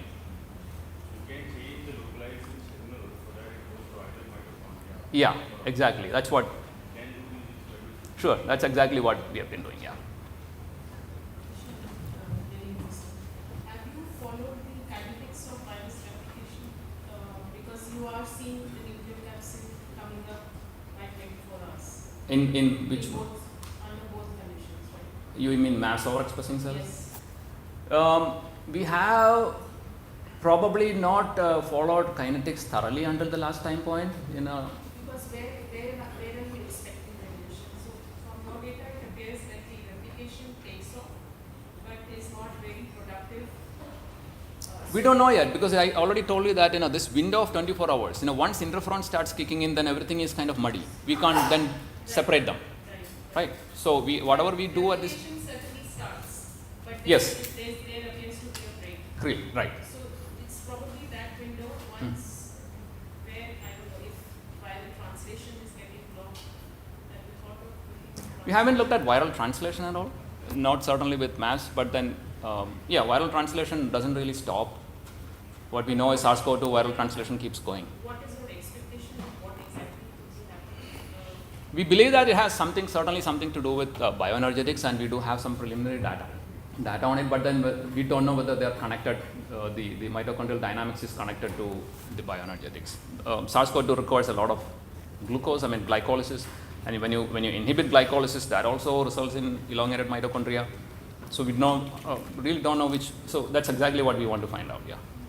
Nice talk, Professor. I have a doubt on SDDH, that data. So in that data, you have shown that at 24-hour HPI, like there is no difference in the mass aggregation. There is difference, but the difference is at 24 hours. I'm sorry, at 12 hours. 24 hours it comes back. And the next time out, there is 48 hours. Again, there is difference. It is increasing. Why is it like 24? So we believe that mass aggregation is prevented well early in infection, and at some point between 12 and 24 hours, the release by the block by the virus is somehow removed, I believe, slowly, and that's why then it takes a little bit longer time for that. You start 48 hours post infection, you start seeing clear dominance by the interferon pathway. We haven't looked at we haven't looked at IRF7 though. Yeah. So, you said when you knock down maps, virus can replicate better in the environment. Right. What happens in those circumstances to interferon production? Is that impaired? interferon in IRF, interferon is actually impaired. Interferon is impaired, right? Why isn't interferon produced in the absence of MAPS? Like I said, A549 we haven't looked at the details of this, but we looked at the interferon production and it is inhibited in knockout cells. So I mean that is kind of expected as well. When you remove MAPS, interferon production is anyway wiped off. It's certainly, so people think that that's a default pathway. So thank you, Krishna. Yeah. Okay. So I had a very interesting conversation with Vishal yesterday at the poster, and the long and short of it was, when you look at maths so we think arrived at agreement that this is most likely a pathway that is not containing viral replication. Right. So it is initiating inflammation, but not containing viral replication, or at least the burst that happens in the brain. So in that, would you be able to verify or validate whether this is actually happening in, let's say, PBMC or some clinical sample in individuals in acute phase of infection or something like that? If there are biorepositories around, I know there are some. We could. I mean, if you can also collaborate with us, we'll be happy to do. I'm asking you this question for that reason. Yeah. So if you that'll be interesting. We also have mass knockout mice, so we are getting into that. So I think the really cool thing would be to show in the individuals right. that have severe disease, okay. Acute, yeah. In the acute form, when the MAPS went up, because if this is like a viral decoy or a subversion tactic, you initiate an inflammatory response, it really doesn't really affect viral replication, but sets in motion maybe, I don't know. Yeah, I mean, see, the issue is that MAPS roll-on interferon is a well-established one. There's no question about it. It's not affecting viral replication. So we need to have this, again, another window of opportunity where there is a defect in interferon production. So it has to be set of those, cohort has to be of those people who have inherent issues with interferon, either interferon production or activation. Vijay? I'll probably think about that. Yes. I have a tangential question. Do you know any protein interactors that interact with mouse? MAS, essentially what is known is, I mean, there are ubiquitous, I mean, if you are looking at that way, and then MAS also interacts with... Not the known ubiquitin. Yes, MAS interacts, interestingly, MAS interacts with hexokinase on mitochondria. MAS brings about AMP case, another one. So brings about... I should check with you later. Okay. Okay. Thank you for this thought-provoking talk. Please join hands. Our next speaker is Professor Narendra Dixit. He is the chair of Bioengineering Department, IISc. His group develops mathematical models and simulations to understand the dynamics of infectious diseases, with the goal of improving interventions. And the focus is on HIV, COVID-19 and TB. Today we will be giving a talk on modeling the efficacy of COVID-19 vaccine. The floor is yours.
sorry. Online version. Not able to download it. So what do you need? Shall I bring my laptop? Yeah. Oh, if possible, is it okay if I just like do it? I'm not able to share it. That's why. Just a second. Let me try.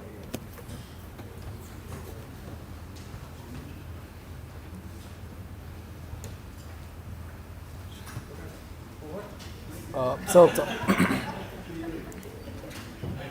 yeah, it's working, sir. Sorry. Sorry.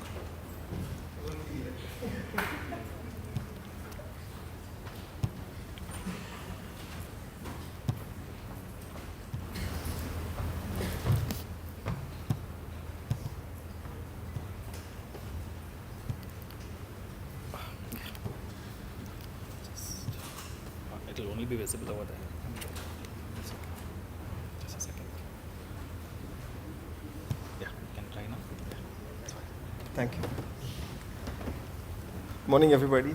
Thank you to the session chairs for the kind introduction, and thanks also to the organizers for this very kind invitation. I don't know if Rahul has to thank them for treating him as a young virologist. I'm not sure what I'm supposed to do. Maybe Sashtang Namaskar. It's a great pleasure for me to be at this meeting. I'm going to try and talk today about some work we've been doing on trying to understand where these vaccine efficacy numbers come from. We hear all the time that the AstraZeneca vaccine has an efficacy of about 70%. The Moderna ones have over 90%. What are these numbers? Where do they come from? So that was the question that we were after. And we've used some modeling ideas to see if we can understand these numbers. First, to set us all on the same stage, let me define what these vaccine efficacies are very briefly. This is how these efficacies are estimated using clinical trials. Individuals are dosed the vaccine, in this case 2 doses, a certain time interval apart. There's either a placebo arm or a vaccinated arm, and then you follow individuals and look at how many of them come back reporting symptoms. This is how the number of individuals reporting symptoms increases in the placebo arm, and this is what happens in the vaccinated arm. And the difference between these two numbers gives you the efficacy of the vaccine. So what you're really looking at is, at least in the classical way these vaccine efficacies have been reported, protection from symptomatic infection. And this protection is what has been reported here for the some of the vaccines that have been approved, and you see 90% in some case, a smaller number if you just used a single dose, and so on. So what are these numbers? Where do they come from? At least with the original SARS-CoV-2 strain, the idea that predominated the thought process then was that a lot of this efficacy was due to the antibodies that these vaccines were generating against the SARS-CoV-2 strain. So to measure the efficacy of these antibodies, these in vitro pseudovirus neutralization assays were used. So again, I'm going to quickly describe these assays and then use them to see how we can understand some of these vaccine efficacies. So here, what is done is plasma from individuals who have been administered these vaccines is drawn out, and cells exposed to pseudotyped viruses are followed in terms of how many of these cells get infected in the presence of different quantities of this plasma based on the amount of dilution that is used to introduce plasma into these cell cultures. And what is measured here is the amount of infection that is blocked in the presence of this plasma at different levels of dilution. So for example, if you don't dilute anything at all, then the plasma is potent, you don't see any infection then. I mean, there's a lot of protection. But as you dilute the plasma, this protection comes down, and here you go back to almost 100% infection, the infection that would have happened if you did not have the plasma at all. The constant or the dilution at which this number goes down to 50% is called NT50, or the neutralization titer 50. It tells you how strong this plasma is in terms of providing this protection. So the larger this dilution, the more potent the plasma is. And in this particular case, it's the antibodies in this plasma that are neutralizing these viruses and preventing these infections. The trouble was, so the thought process here was, these different efficacies that were seen for the vaccines could be attributed to these different NT50s, presumably. Larger the NT50, the more potent the vaccine would be. It turned out it wasn't easy to do. because these NT50s showed dramatic variations across individuals and across the vaccines. So shown here are these NT50 measurements from the Oxford trial. This is the time following the start of this vaccination protocol. Each symbol here is one individual. And what you will see first of all is that there is very wide variation in these NT50s. They of course evolve a little bit with time because that's how long it takes for the antibodies to be produced. But then eventually too, you're seeing many orders of magnitude variation in these NT50s across different individuals. And these numbers sometimes can even be lower than the NT50s that you see in convalescent individuals. So it was not easy for people to draw inferences about these vaccine efficacies based on these NT50s alone. These antibody neutralization titers varied widely and could even in many cases be lower than what you would see in convalescent individuals. What was the trouble though? The trouble was in understanding this diversity. Where is this antibody diversity, the diversity of these NT50s coming from?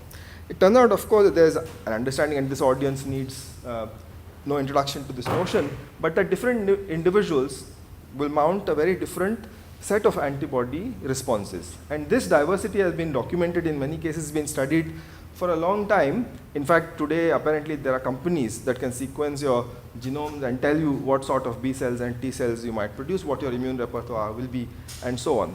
So now this could be one reason for the diversity of the antibody responses that one sees. But how then do we contend with it and then draw inferences about vaccine efficacy? Because if we could, then there might be an easier way for us to estimate these vaccine efficacies before entering any major clinical trials. This was the question that we were after. So for this, we took recourse to an idea that was prevalent many decades ago in theoretical immunology, and that had to do with understanding what is called the immune repertoire. So the idea here was, and this is what some theoretical immunologists were trying to ask, is it possible for our immune system, do we have it in our immune system to protect us from all possible pathogens? This was the question. So is our immune repertoire complete? To answer this, theoretical immunologists constructed this notion called the immunological shape space. This shape space has the following notion. I'm going to introduce this very quickly and then use it to come back to our vaccine efficacy problem. The idea behind the shape space was the following. First of all, to protect us from any pathogen, we must recognize it.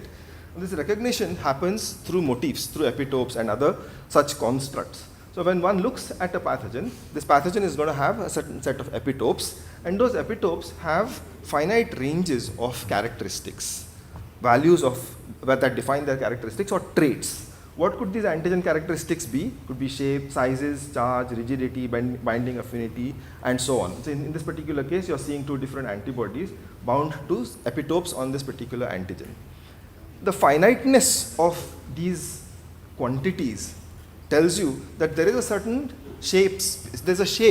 there's a space in a hypothetical high dimensional space defined by each of these quantities, each of these characteristics, within which all antigens that you might want to recognize will have to lie, right?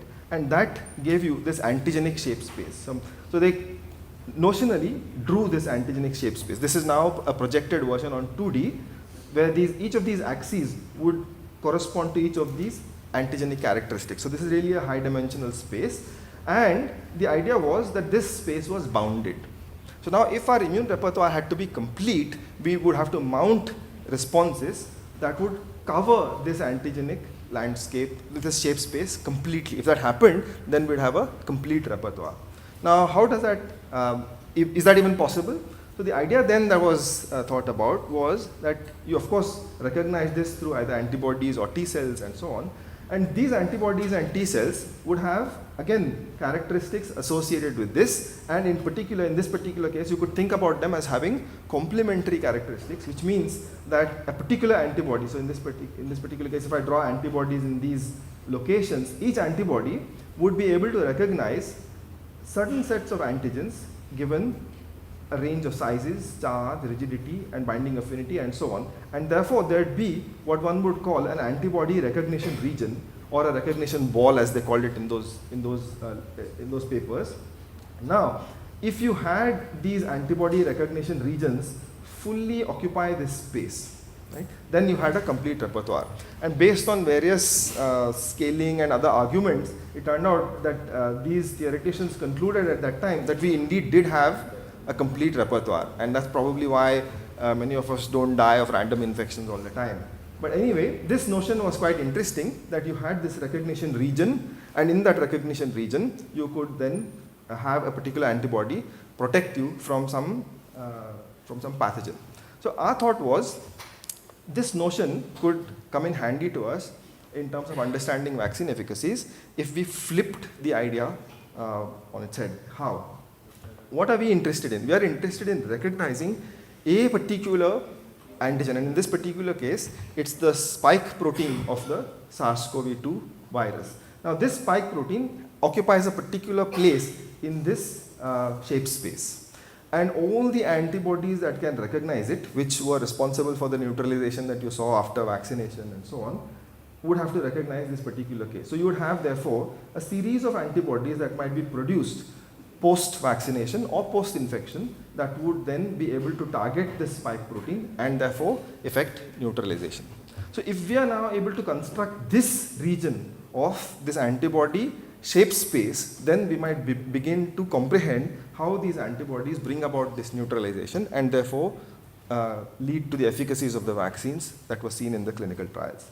The hypothesis, therefore, is that there exists this shape space, and that sampling from this shape space would be responsible for the diversity of the antibody responses that are seen across individuals, and therefore the protection against serious or severe infection caused by these vaccines. So here's the hypothesis. A pool of neutralizing antibody types exists. They constitute a shape space. Different individuals generate antibodies drawn randomly from this shape space in response to this infection as well as vaccination. So first, we have to construct this shape space. How do we construct this shape space? What are the parameters that one must even choose to define this shape space? We said, let's pick up phenotypic shape parameters. And again, this audience needs no introduction to these ideas. There are antibody dose response curves that people were generating at that time to think about individual monoclonal antibodies that could be used as treatments or even as preventive interventions against SARS-CoV-2. And when you looked at these protection curves, you found that there were two quantities with which you could completely describe these protection curves. And one was, of course, the IC50, which is the concentration at which you get 50% protection from infection. And then this quantity called the slope of this dose response curve, which told you how sharply this protection improved as you increase the concentration of any given antibody around this IC50 value. This slope we called M, and therefore if you had estimates of M and IC50, you could reproduce this entire dose response curve, and that was giving you the protection that this particular antibody could give against infection of cells. So that's the neutralization of that based on that particular antibodies. Now this you could now log transform and produce a straight line. It was easier for us to analyze. So what we did was we looked at all the antibodies for which such dose response curves were available then, and it turned out there were a whole lot of them. There were about some 85 or 90 that we could lay our hands on, and from this we were able to estimate a whole range of IC50s and Ms, and this was necessary and sufficient for us to characterize the neutralization brought about by each of these antibodies. And when we placed them, we obtained a particular landscape. Now this landscape is therefore a 2D landscape because there are only two shape parameters that were necessary for us to characterize these antibody efficacies. IC50 on the x-axis and the slopes on the other. And this now, each dot here is a particular antibody, and this is now the region from which these antibodies appear to be generated. So our hypothesis was, and these contour lines are telling you how potent these antibodies are. As you move from the left to the right, a given concentration of these antibodies will produce this log decline in the viral load in a single round of infection. So our thought was that now when you vaccinate individuals, because of various specificities associated with the individuals, the HLA types and so on, you would randomly sample antibodies from this landscape. And people show that the dominant set is usually anywhere between 5 and 10 antibodies. And if you sample them, then you have all the protection that you usually see that the individual is able to mount or gain from that vaccination. So we said, let's draw antibodies randomly from this landscape for each individual and see what happens. First, we thought let's recapitulate these plasma dilution assays. Is it even possible? So we simulated these assays on a computer, where we said these same assays as were done previously would now happen with the plasma replaced by collections of antibodies drawn randomly from this particular shape space. Of course, when you have multiple entities blocking a particular pathway, you've got to worry whether they act independently or whether they compete against each other. And there are ways in which that can be handled from the literature in pharmacology. We used those ideas, and we could now recapitulate these plasma dilution assays.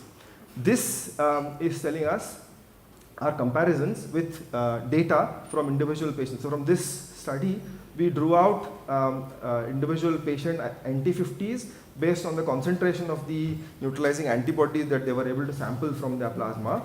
These dots are, as I said, individual patients, and this line now is a prediction of our model based on the two ways in which these antibodies interact. And this captures this experimental observation quantitatively. There are no adjustable parameters in this prediction at all. So we are now able to show that this antibody landscape seems to recapitulate these in vitro or ex vivo assays. Now, does it really work in terms of protection? Of course, individuals also seem to sample these antibodies randomly from this landscape. This is more evidence where individual antibodies from people who were vaccinated were sampled and their dose responses were measured from another study. So if we now go further, we said let's see if this idea gives us the protection that we see in a clinical trial. So for that we needed a description of what constitutes symptomatic infection. So we set up a mathematical model of viral dynamics where cells get infected by the virus and they in turn produce more virus, and therefore the viral titers rise and immune response is mounted that clears this infection.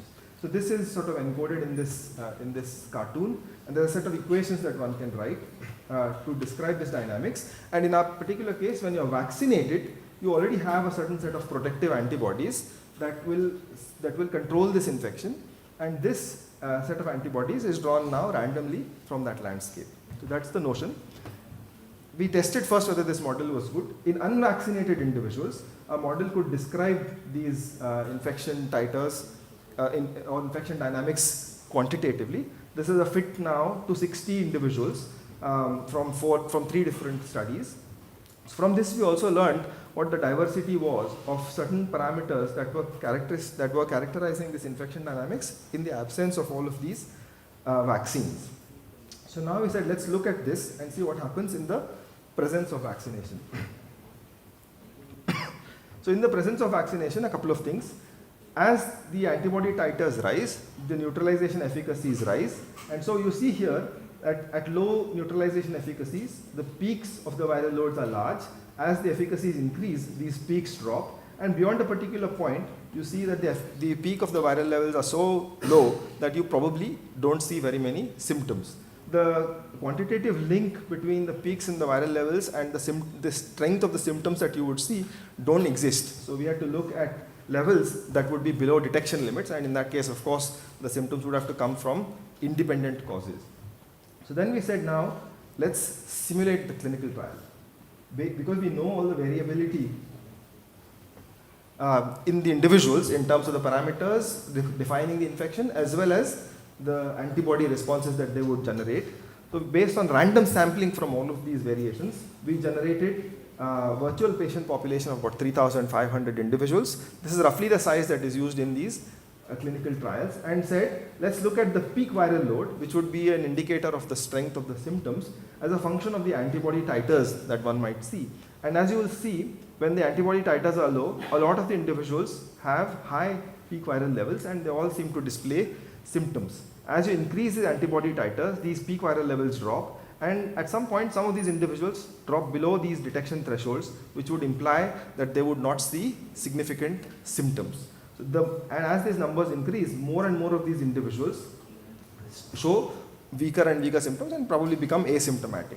Now, because we know that these antibody titers are connected to these neutralization assay levels, NT50s, we can map how these antibody titers would link to these NT50s, and therefore the protection that you would get for different NT50s against symptomatic infection. Because at each antibody titer, you have a certain level of protection that you can see in terms of the number of individuals who show no symptoms. I'm going to end in exactly 1 minute. So please bear with me. So this is your protection curve. This is the amount of, this is the NT50, which is the neutralization titer that these vaccines would elicit. And this is the extent of protection, which is the number of individuals, the fraction of individuals who would see asymptomatic infections, who would be prevented from showing symptomatic infections. Can we compare this with the data of the vaccine efficacies from the clinical trials? So we looked at that, and it turned out a certain normalization was required because different vaccines, or based on the study protocols, etc., they had different NT50s even for convalescent patients, wildly varying NT50s. So the standard idea was to take the NT50s of the vaccinated individuals and normalize them with the NT50s of the convalescent individuals, and we could do that based on the NT50s that was seen in this particular clinical study. And when we normalized that, we had a scaled NT50, which is the NT50 predicted by these vaccine efficacy random samples of vaccines, of antibodies from the landscape, and the NT50 of convalescent individuals, and mapped against the protection that is reported in phase 3 clinical trials. So each symbol here is one particular clinical trial, and this line here is our prediction from this particular model. So you see that this model is able to describe quantitatively the efficacies of these vaccines seen against at least the original SARS-CoV-2 strain. So in the interest of time, I'm going to stop here. Just to summarize, there's a mechanistic understanding now that we have gained, especially in situations where antibodies are the primary protective mechanism elicited by these vaccines. Of course, today we also realize there are T cells and other arms that contribute, and more so with the newer variants, but at least the ancestral strains, this seems to be working quite well. Now, the NT50 is a measure that can be arrived at far more quickly than going through a clinical trial where you follow individuals after a vaccination, because you can just draw blood and estimate this, and therefore this would become an early marker of vaccine efficacy and prevent complex trials if you find this to be not so good. Of course, the COVID is over, as people said. I said, let me look at whether any vaccine development is still going on. And last I checked, this was February, there were a whole bunch, at least several hundred vaccines that were still in development. So hopefully some of these ideas will find use there. And lastly, we recognize that this is still a limited model because other arms of the immune response have not been looked at, and viral evolution, which becomes super important, which gives rise to escape from these vaccines, and also the generation of these other variants has not been looked at. So that is something that we are currently doing, and hopefully we'll learn something from that. So I must end by thanking, the acknowledgement slide went off, but my students who did all of the work, and thank you all for your attention.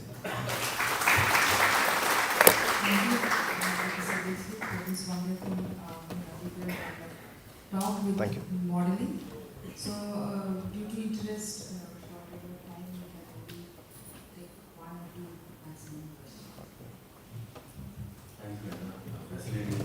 Thank you. So, modeling, do you consider the fact that epitopes can be overlapping between antibodies because all of them together act on the Yes, so many epitopes have been looked at. In this particular case, the overlapping of the epitopes in terms of whether the antibodies will target one or the other is based on how multiple antibodies interact when they provide this neutralization. So you could actually get, so I don't know how I'm not able to move the slides here, but you either have to look at additivity or independence when you're talking about how neutralization happens if you have multiple epitopes that can be targeted, and that's something that can be easy. We have done that already. Yeah. It doesn't have a significant effect on our predictions. It's very fascinating work. Thank you. My question basically stems from, my incomplete understanding of how this modeling is done. In your unvaccinated individuals, you said you considered several other parameters for the model. Yes. What were those? So those are the infectivity of the cells, of the virus with respect to the cells, the doubling times of the viruses, the clearance rates, and so on. And many of these parameters are independently estimated. The ones for whom estimates don't exist, we obtain by fitting the model to the data of the viral dynamics in unvaccinated individuals. So all of the parameters are already characterized before we make those vaccine efficacy predictions. And these are all virus directed, any host parameters? There are host parameters. For the strength of the immune response, for example, will be a host parameter. Yes. Yeah, nice talk. Keshav, hi. Yeah. So this formalism that you try to correlate antibody titers with the NT50 titers, is there a way we can put a parameter of immunodominant epitopes which can raise antibodies but that may not be directly correlating with the NT50 values? It's possible that there might be some antibody that are generated. Though it turns out that we have looked at neutralizing antibodies in this particular case, and those also have a large variation in their ability to neutralize, going all the way from extremely potent antibodies to hardly potent antibodies. And in different individuals, depending on which ones are produced, at least in this particular model dominantly, you will have neutralization playing out prominently or not. If very low potency antibodies are dominant ones, then it's almost like saying that the dominant antibodies are non-neutralizing. Hi, thank you. Curious to know about, you mentioned about the B-cell repertoire at the beginning of the talk. We do a lot of studies in understanding how the antibody potency is correlated with what kinds of germlines or B-cell repertoires. How does each individual use their, the number of different kinds of B-cell repertoires? To my mind, the potency and the breadth or having antibodies Sorry, I missed that part. You actually thinking about different antibodies targeting different epitopes. Yeah, I can hear you. Please. Yeah. Neutralizing antibodies targeting different epitopes has to do a lot with the kind of B-cell repertoire each individual produces. Yes. So do you have any method to model that as well, like potency, breadth, the B-cell repertoires, the germline? We haven't done that. That's a great question. In this particular case, we are assuming that the diversity of the antibodies that is produced in individuals is somehow representative of all of those effects that you have talked about. Drawing mechanistic links between somebody's germline and the diversity or the nature of the antibody responses that they generate is something that we have not been able to do. So at the moment, we are thinking that at the population level, one can assume that the antibody responses are well described as random samples drawn from this landscape. As we are almost 30 minutes late, so okay. We have to conclude the session here. Please join hands to do. Thank you very much.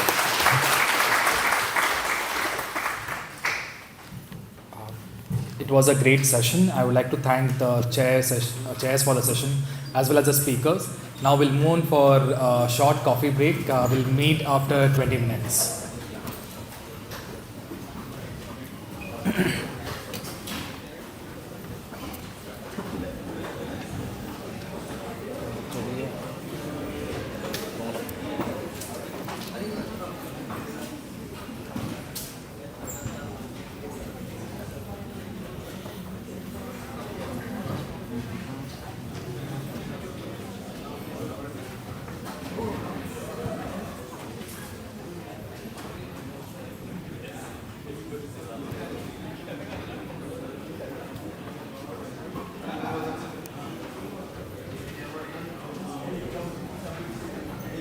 I don't have the slides for the next session.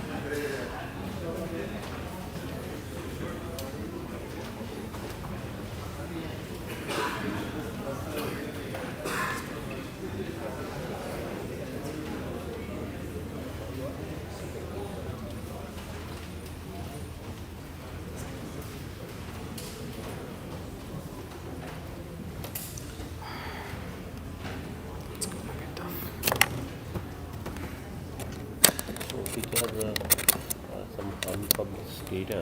Okay. So, can we directly display from here or we should? Sorry, you don't want it to be read online? I mean, No, online is fine. The data is unpublished. Okay. So can I directly display through yeah, pendrive? yeah, that's also fine. That's also fine. No, wait. No.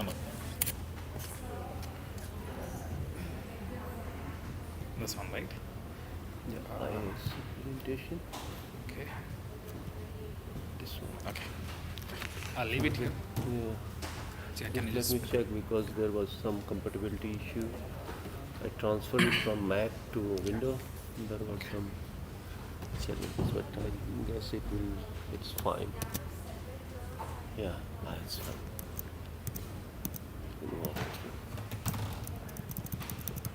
Yeah, it's okay. It's fine. Sure. Yeah.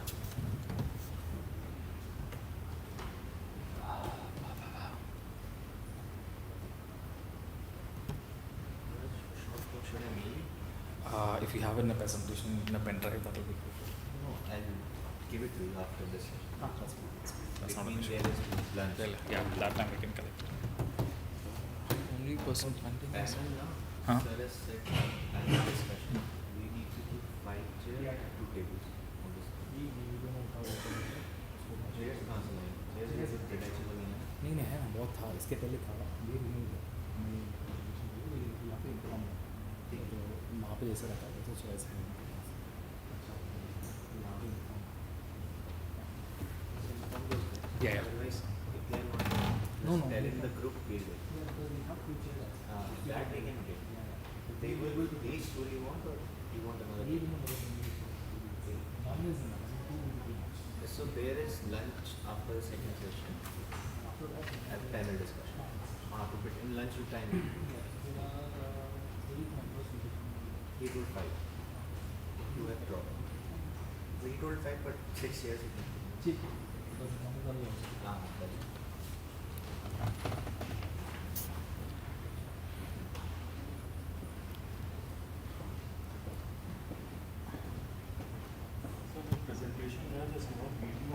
Okay.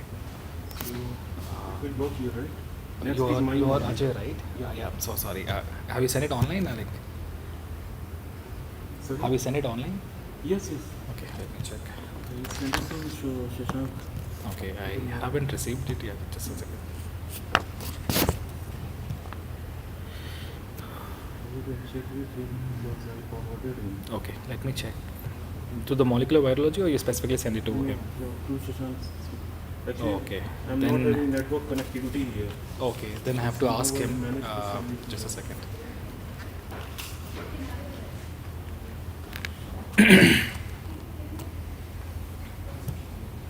If you have sent it specifically to sir, then I'll have to check it. Just a second. I'll just ask it. I'll just ask him right now and get it. Oh, Genova. Yeah. That's it.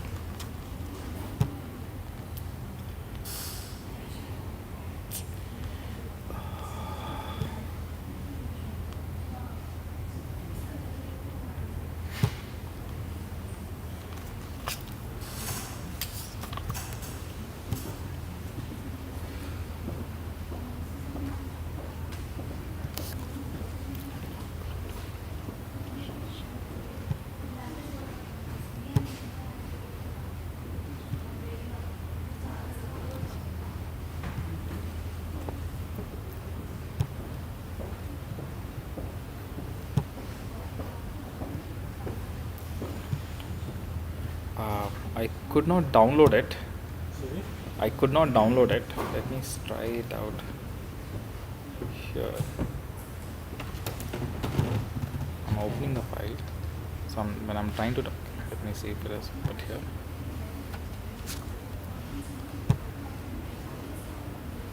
Is this the one?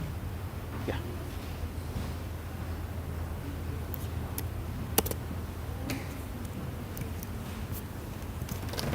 You can just check if this is one. The third one. This one.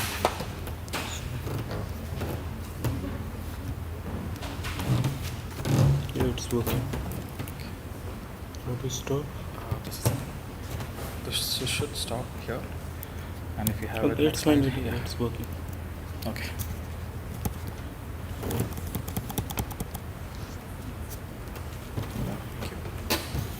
Thank you.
Yes, so many of them are in Pfizer.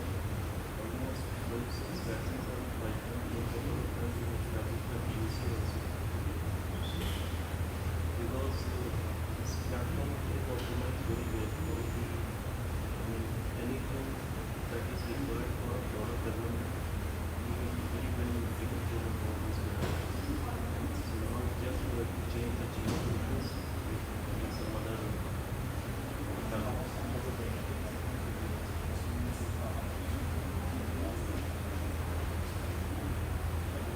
So the most, I would say the fastest mRNA I have made so far is Omicron only, and it was within 30 to 36 days from design, downloading the database. Yeah, so almost metadata of 6,000 patients were downloaded, analyzed, genome designed, synthesized, cloned, mRNA was made, purified, complex, and finally the product was made and well characterized with all the possible. Not only because we have almost close to 40 different tests to see the quality of the product. It was 34 36.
Yeah, I have one more.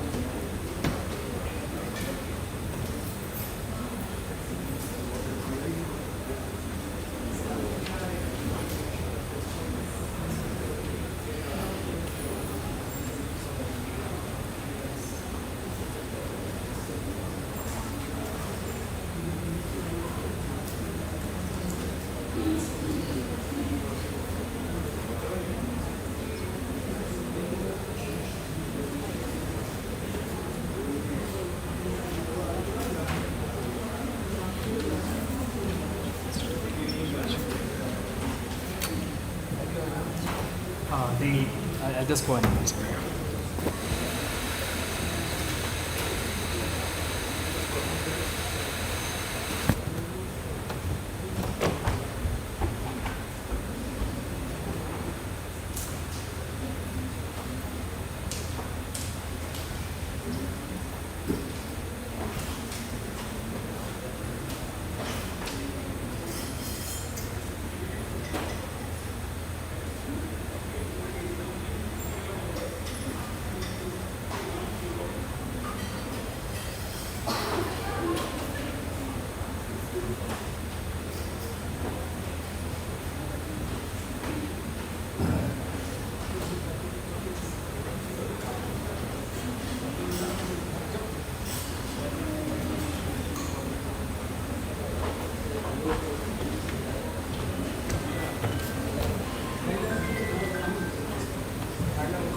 welcome you all for the next session. Hope you had a refreshing tea break. Our next session will be on antivirals and vaccines, which will be chaired. Session will be chaired by Professor Raghavan Vardarajan from MBU from our institute, and Professor Srikumar from RGCB, Thiruvananthapuram. Professor Vardarajan is known for his research in the field of protein structure and folding, and his contribution in developing vaccines and antivirals for various viral infections such as influenza and HIV.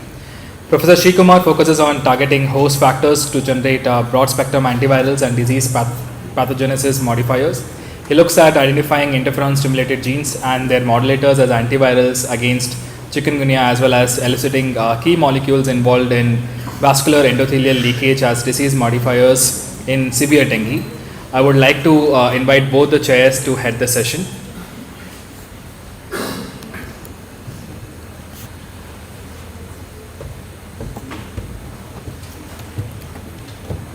Yeah, so the first talk will be by Dr. Ajay Singh from Genova. And as you all know, Genova has made India's first mRNA vaccine for COVID, as well as an updated, including an updated variant vaccine for the Omicron. And they use a different technology from the LNP vaccines that Pfizer and Moderna have made, which doesn't have those stringent refrigeration conditions. So they have a big effort not only in mRNA vaccines but also cell and gene therapy and applications of mRNA to that, and heads all of those efforts. So it's a pleasure to have you here.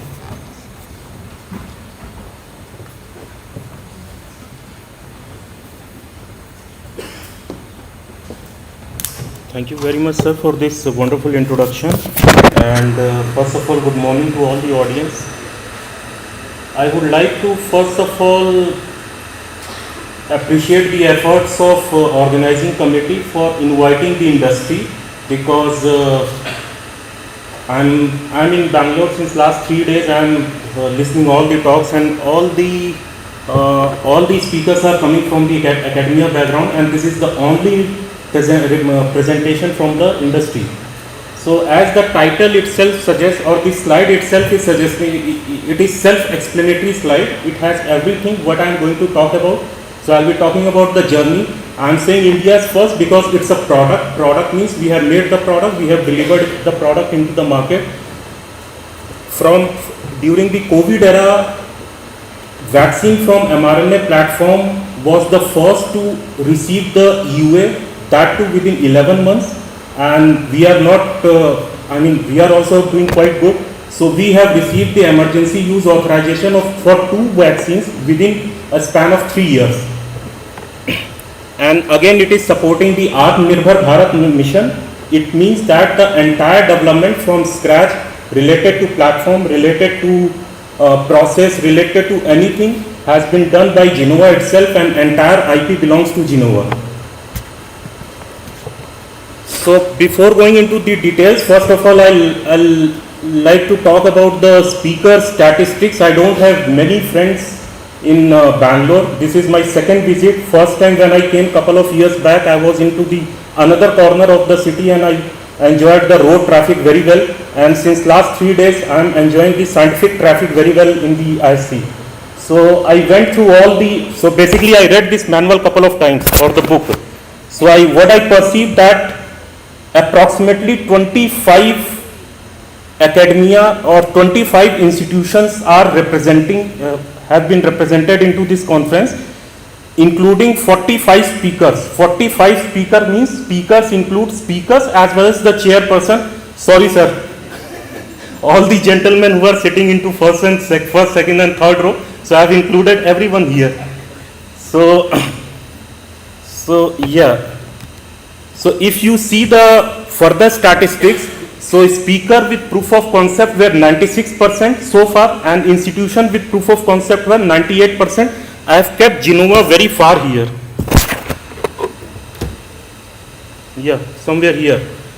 So I have modified my presentation in last 3 days for almost 10 times. So today morning at 4 AM I sent the final version.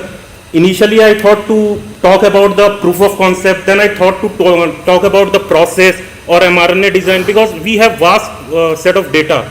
But then finally I decided to keep myself away from this I would say crowd, and offer something else to the audience, that is the product development, or how the product is or the story related to the product actually. So I'll play a small video here.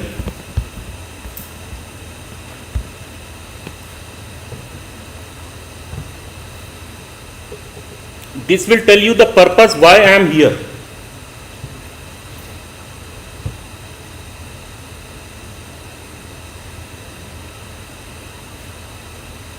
Sorry, audio is not there, but anyway, that is not important.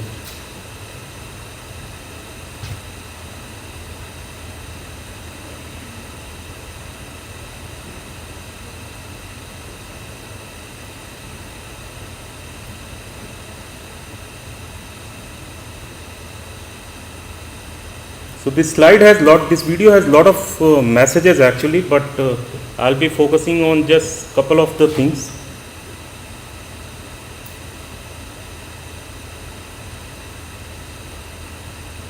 I guess everyone can connect what they are doing.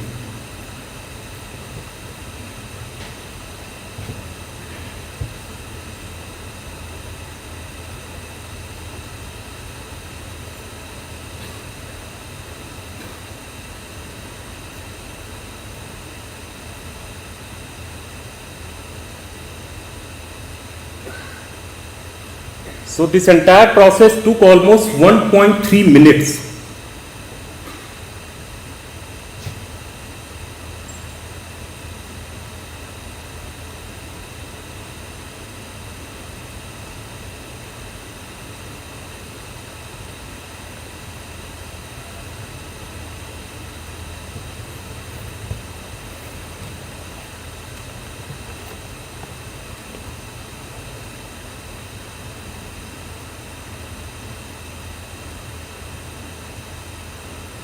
just 2 seconds.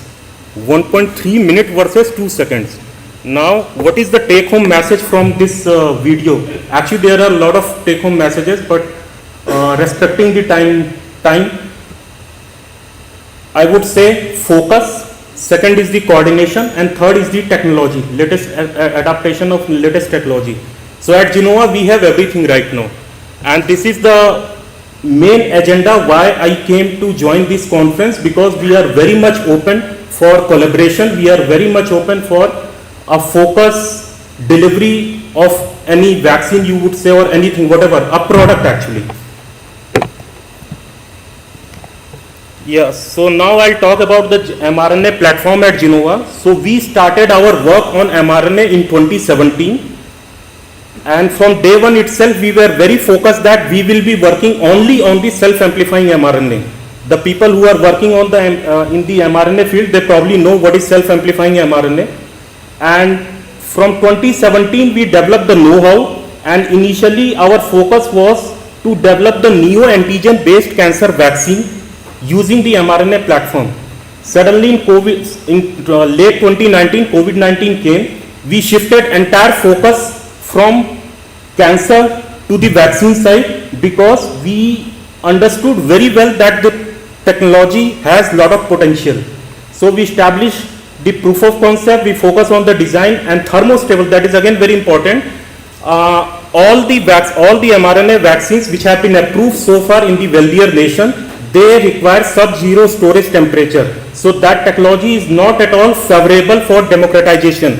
So from the beginning itself, we were very much focused, we were very much decided that whatever Genova will produce, it should be thermostable so that affordability and availability can be ensured in LMIC countries, that is low and middle income countries. And we established the data in animal, and we got funded by DBT. DBT provided a seed funding of 45 CR here. Then with this data set, we moved to scale-up category, where we established the entire process, because here the process was at some milliliter scale, and if we are planning for commercialization, then the process should be at scale. So for at scale process development, so we did entire process development, we took DOE based approach, we did process intensification and a lot of optimizations. There were no instruments available to support such a large production of mRNA based vaccine. So we did all those customization, and then we conducted the clinical trial. Here also we were funded by DBT. They provided us 125 CR. Then with this data set, our first vaccine, that is Gemcovac OM, got approved, and ISC has, this institution has contributed a lot here. Our challenge study was conducted in Dr. Tripathi's lab, and he not only conducted the study, he also defended the data very well in the SEC. Then in 2021, so this vaccine was actually following the IM route. With all these progress, we learned that IM is not the best route for vaccine delivery, because muscles are designed to support the basic framework of the body, not to provide a defense system. So here we thought of going for the ID route, because ID is the dermis is the first line of defense for any infection. So we focus on the dermis, and again needle free, because we wanted to go for the mass vaccination.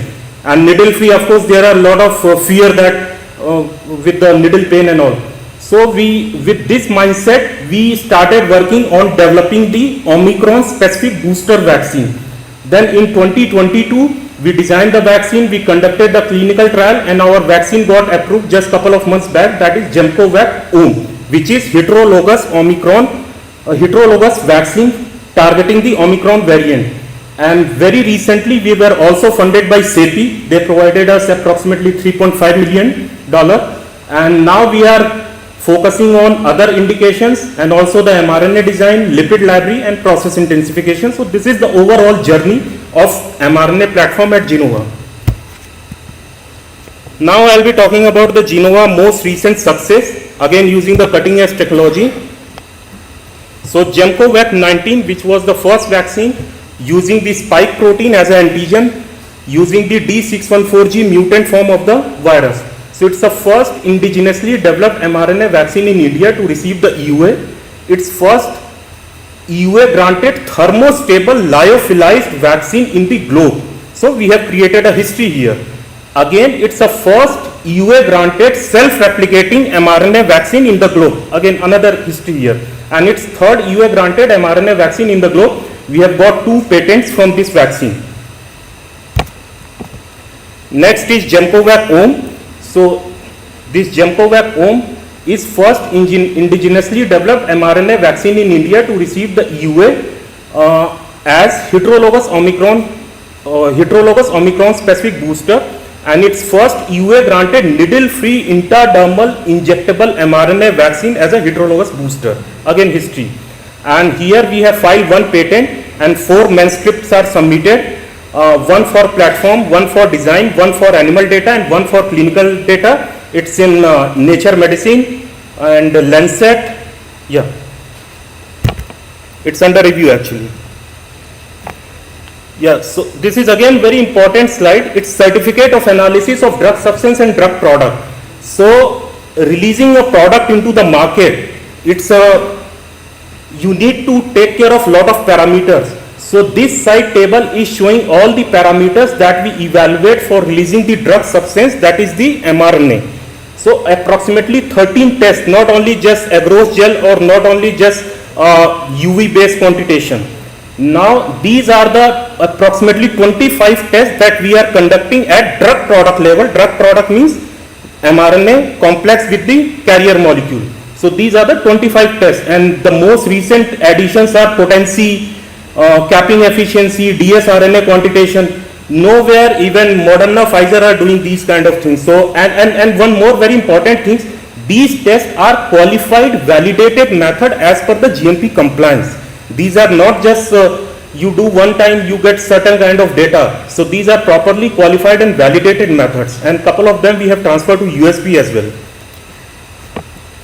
Now with this entire story, I would say we have done the technology democratization. So we have solved the ultra low storage logistic, we have solved the ease of manufacturing, we have solved the scalability, we have done the raw material. So we are also making our own raw material, and now technology is ready for the democratization. Now coming to the Gemcovac Om data. So this is the path, or I would say product cycle of Gemcovac Om. There are a lot of categories, and for each category I have a presentation of almost 2-3 hours. But here I am just going to focus on the clinical section. So this is how we designed the antigen for this Gemcovac Om.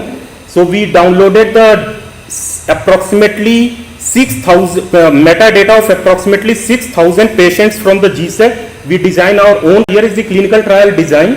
So for phase 2 and phase 3. So phase 2 we had 140 subjects, 70 for Gemcovac Om and 70 for Gemcovac 19. Only it's a booster design, so only one vaccination. After 7 days safety with DSMB approval, we moved to the phase 3 where 3,140 subjects, 3,000 for Gemcovac Om and 140 for Covishield, and this is how the clinical trial was conducted. And here is the data. This is the safety data at day 90.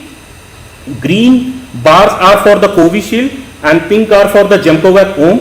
This is the local solicited events, and here is the systemic solicited event. And so I would say there are no, they are quite comparable. Next is the neutralization data. So this data was generated by Irsha, and yeah, neutralization data. So Covishield at day 0, Gemcovac Om at day 0, Covishield at day 29 after the dose. For CD8 cell